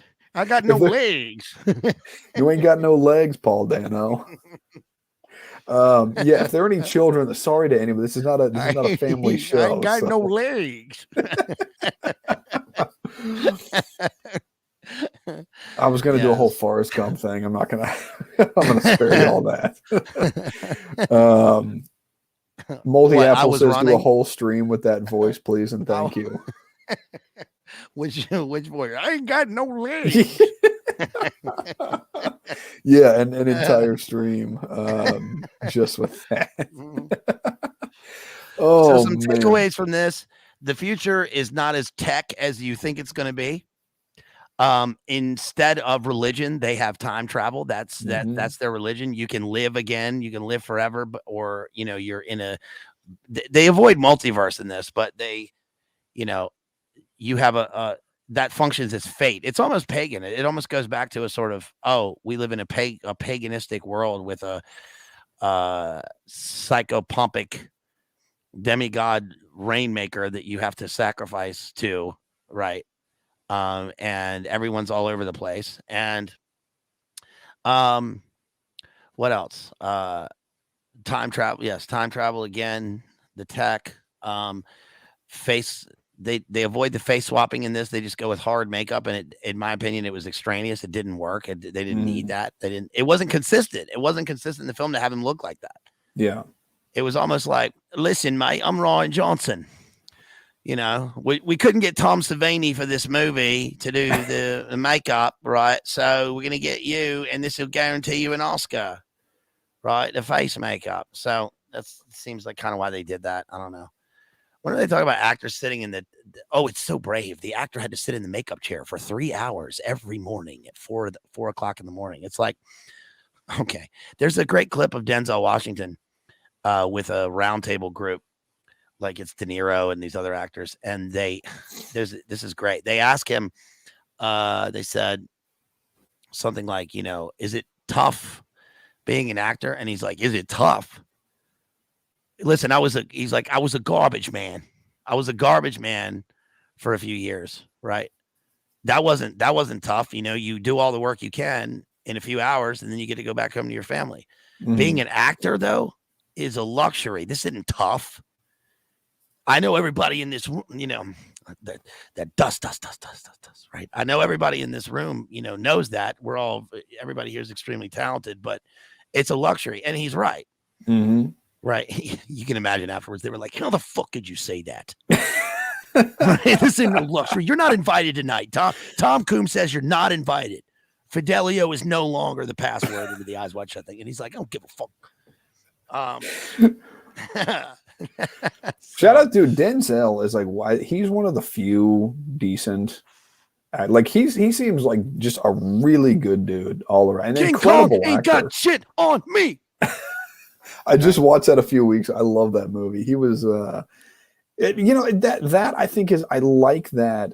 There's a great, you may have seen this. I think it was, it's an old clip. It was Harvey Keitel, who I think is I like Harvey Keitel, but he was being interviewed, I think, by Charlie Rose. And it's been years. I'm going off memory here, so maybe I'm misremembering some of the details, but he's like talking about some meeting between Bill Clinton and some other world leader. And, you know, he has this very like self-serious kind of voice. And he's talking about, well, they should have acted out like a scene from a Shakespeare play. And he's doing it with zero irony. And it is like, it's hilarious. And it's kind of endearing because you're like, dude, like this guy takes himself way too seriously. He takes acting way too serious. He comes off as a total blowhard and just like a pretentious D-bag. And I say that as a Harvey Keitel fan, but to me it's funny. But yeah, you contrast that with like Denzel Washington being like, nah, man, this is a luxury. Yeah, Moldy brings up a good point. Bazed Mel was at that same round table. Imagine Denzel and Bazed Mel at the same table. That's pretty cool. Dude, I would love to see a sit down, like 3-hour discussion. They should have had Kurt Russell, Bazed Mel, Denzel. Who else? Bruce Willis, I suppose. Yeah. Maybe get like Vince Vaughn in there. Well, does he have the same sort of? Does he have the same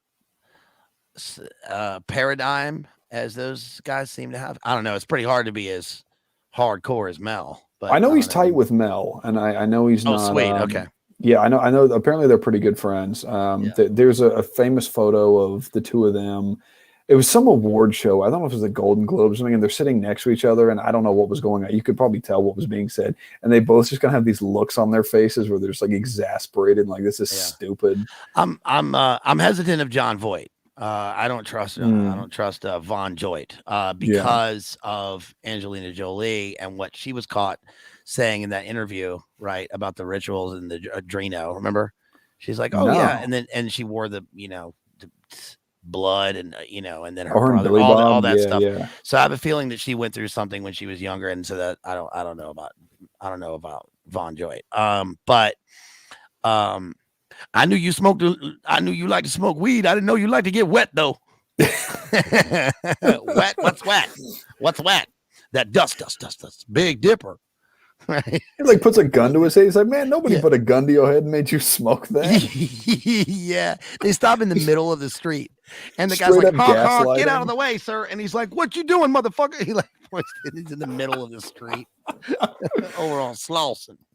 That's a great film, dude. Oh, that's probably one of my favorites. Brilliant. That's just a brilliant performance by Denzel. That, and I just remember the Titans a couple weeks ago too. That's another dude. American Gangster. Oh yeah, Frank Great Luke film. was that? He's great in every film. Oh yeah, Denzel to me is always watchable, but yeah, Frank Lucas. Yeah. he was. What was that? This is now turned into an official Denzel Washington fan Yeah. stream. Yeah. What was it? Much Ado About Nothing. He was in. Yeah, dude. I covered that. Yeah. Yeah. I did Oh, a that's full right. Yeah. analysis of that. Yeah. Which Wilt he. thou have me? Wilt thou have me, lady? Right. He says he's great in that movie. Oh His yeah. best role, though, is Flight. Fucking awesome movie, dude. Oh, is that the one where he was the drunk pilot? Yeah, yeah. Yes, Great brilliant movie. performance. Absolutely great incredible. Yeah, he's good in Ricochet. He's always the man. Yeah, good in Right. everything. I'm a fan. But yeah, I mean I agree with the takeaways. I mean, I think that was I don't have too much to add to that. I recommend this movie. I mean, if people haven't seen it, we've kind of like spoiled every part of the movie, but I still recommend watching it. I think Rian Johnson's a good director, and like I said, Brick is a really good film as well. And so yeah, I would recommend people check this one out. I like Knives Out. I like Knives Out. I think that's his best film. It's very well done. I've heard good things about that one. I haven't watched. I mean, that it's one got yet. Ana de Armas in it, and she's okay. All right, she's 5, right? Ana de Armas. Oh, number 5. Yeah. Yeah. So she's 5. Samantha Mathis is 4. 1 is Charlie XCX. I got to go back to my list. These are the important issues. I've got like Julia Louis-Dreyfus, Fran Drescher. For real? Yeah, okay, that's dude. unusual. You trying to get some strange? Okay. I think it's just maybe from like watching Seinfeld. And I still like Seinfeld, but I don't know, something about Julia Louis-Dreyfus and Fran Drescher. A lot of people hate Fran Drescher's voice. The nanny kind of yeah, because she's also in charge of the strike. She's president of the Actors Union. Oh yeah, I forgot about it. That's right. Yeah, she is. She was hot in that show. Yeah, yeah. I mean, there's a voice, but she was hot. I'll give her that. But but remember she did the speech recently. We got these people through the Karunka. We were their heroes. They owe us everything. Gosh, that was okay. Yeah, that was that was awful. I'm not just she trying let to me kill down. your list, bro. No, Fran let me down that day. But I mean, but would you expect anything less though? No, of course not. No, come on. Yeah. Yeah, I mean that's like I don't know. Yeah, that's like the same thing as did you see that did you hear about that podcast that like all the late night hosts are doing with like, oh, we're gonna do this podcast to pay our staff, and it's like the thing nobody wanted or asked for. Well, of course I get all my news. I found out about that from Mersh and Royce. And then also through Nick. Nick talking about it. Yeah. That's how I get my news. But yeah, it's awful. It's awful. It's totally terrible. Who's the target audience for this? I don't know, but anyway, advertisers. Advertiser. Yeah, exactly. Well, yeah, I think we've kind of covered everything. So I don't know if you have any final thoughts on this. I think we kind of covered everything on my end. I didn't have anything else to add. No, I think that's it. Take one look at my retro phone again, you guys. Atlanta 1996 Richard Jewell edition. That's so sick. So my shameless self plugs. I will be coming up. I will be doing later. I'll be doing more Spooktober, Dark Fall, episode 2. Please go back and everybody here is our homie. So if you want to, especially if you're watching this later, you find this, please go to Bazed Lit Analyzer on YouTube and check out my Dark Fall season on the final episode on the Final Girl, analysis on the Final Girl, where I did American Horror Story 84, Camp Redwood, Friday the 13th Part 1, and Barbarian. I also did a Donnie Darko stream recently with made by Jim Bob. I did Nightcrawler and The Usual Suspects and Poe's Cask of the Amontillado earlier this week. I did an Icelandic Saga stream. I've done, I think, 4 streams this week on my channel. And then Saturday, you can catch me. That's already up on YouTube. It'll be YouTube. And then Rockfin on Jim Bob's channel, we'll be doing The Truman Show. Check out my stream last night on Asteroid City with Hesher, Wes Anderson's Asteroid City analysis. Hesher, please come to Boiler Room tonight. Boiler Room on Rockfin. Just Google Boiler Room Rockfin and check that out. And then maybe tomorrow, I don't know, sometime I'll be doing The Dark Half by Stephen King. And then later on, I'll be doing, at some point, I'll be doing The Things They Carried, which is a Vietnam book. And then War of the Worlds, H.G. Wells. And still got to do H.G. Wells, Island of Dr. Moreau. So, yeah, a lot of stuff going on. A lot of streams coming up. Check out the Jamie streams that we did on Peter Pan 1 and 2 on Jamie Hanshaw. And yeah, that's about it. Please go back and watch our streams and watch our streams on here. Make sure that you are subscribed. You click that notification bell for when Matty goes live, and he's going to have a lot more material coming up. Yes, please, as Jason says, please catch me at Boiler Room later on tonight. I'll be making a combat landing, parachuting in hard. No, we don't go. I think they're not even putting up till 10 Beast Coast time. So yeah, I think that's about it. Just gonna parachute in like the rooster. I don't know if he parachuted, but yeah, just full rooster style. He probably repelled, right? Probably, or jumped out of a Huey, right? But also, yeah, definitely. Go ahead. Sorry to cut you off. Did anybody? Did you get any support tonight, Matty? I don't think so. Let me. My phone's on Do Not Disturb, so I may have gotten. Let's see. Let me. I did. Yes. Let me see. I did get one from Real John Connor. Shout out, man. Huge shout out. Much respect to the Real John Connor. I appreciate you, homie. Yeah, huge shout out to the Real John Connor. He's a well-liked and well-respected and very high energy member of this community. So thank you for the Cash App you sent. And sends $10. I'm not entirely sure what this means for zapping me with your sirens. So zap me with your sirens, man. Zap me with your sirens. I'm an American. You don't talk to the man. You listen to him. And a voice. He's got big plans for you, man. He's got big plans. Well, look at me. Wrong. It's for Apocalypse Now. Yeah, shouts out to John Connor. I totally missed that ref. Okay, yeah. It's Dennis Hopper. Yes. That's it. Zap him with your sirens, man. You can't go out into space, man. You can't go out into space. What are you going to land on? 1/4, 2/5, man? That's dialectic physics, man. Dialectic logic. You either love somebody or you hate him. And then he takes a hit off his gas mask. I'm just mixing up films now, but Pabst Blue Ribbon. I used to do that at I used to try to pull that line out on people at parties, and nobody ever knew what I was talking about. They were too busy shotgunning Pabst Blue Ribbon.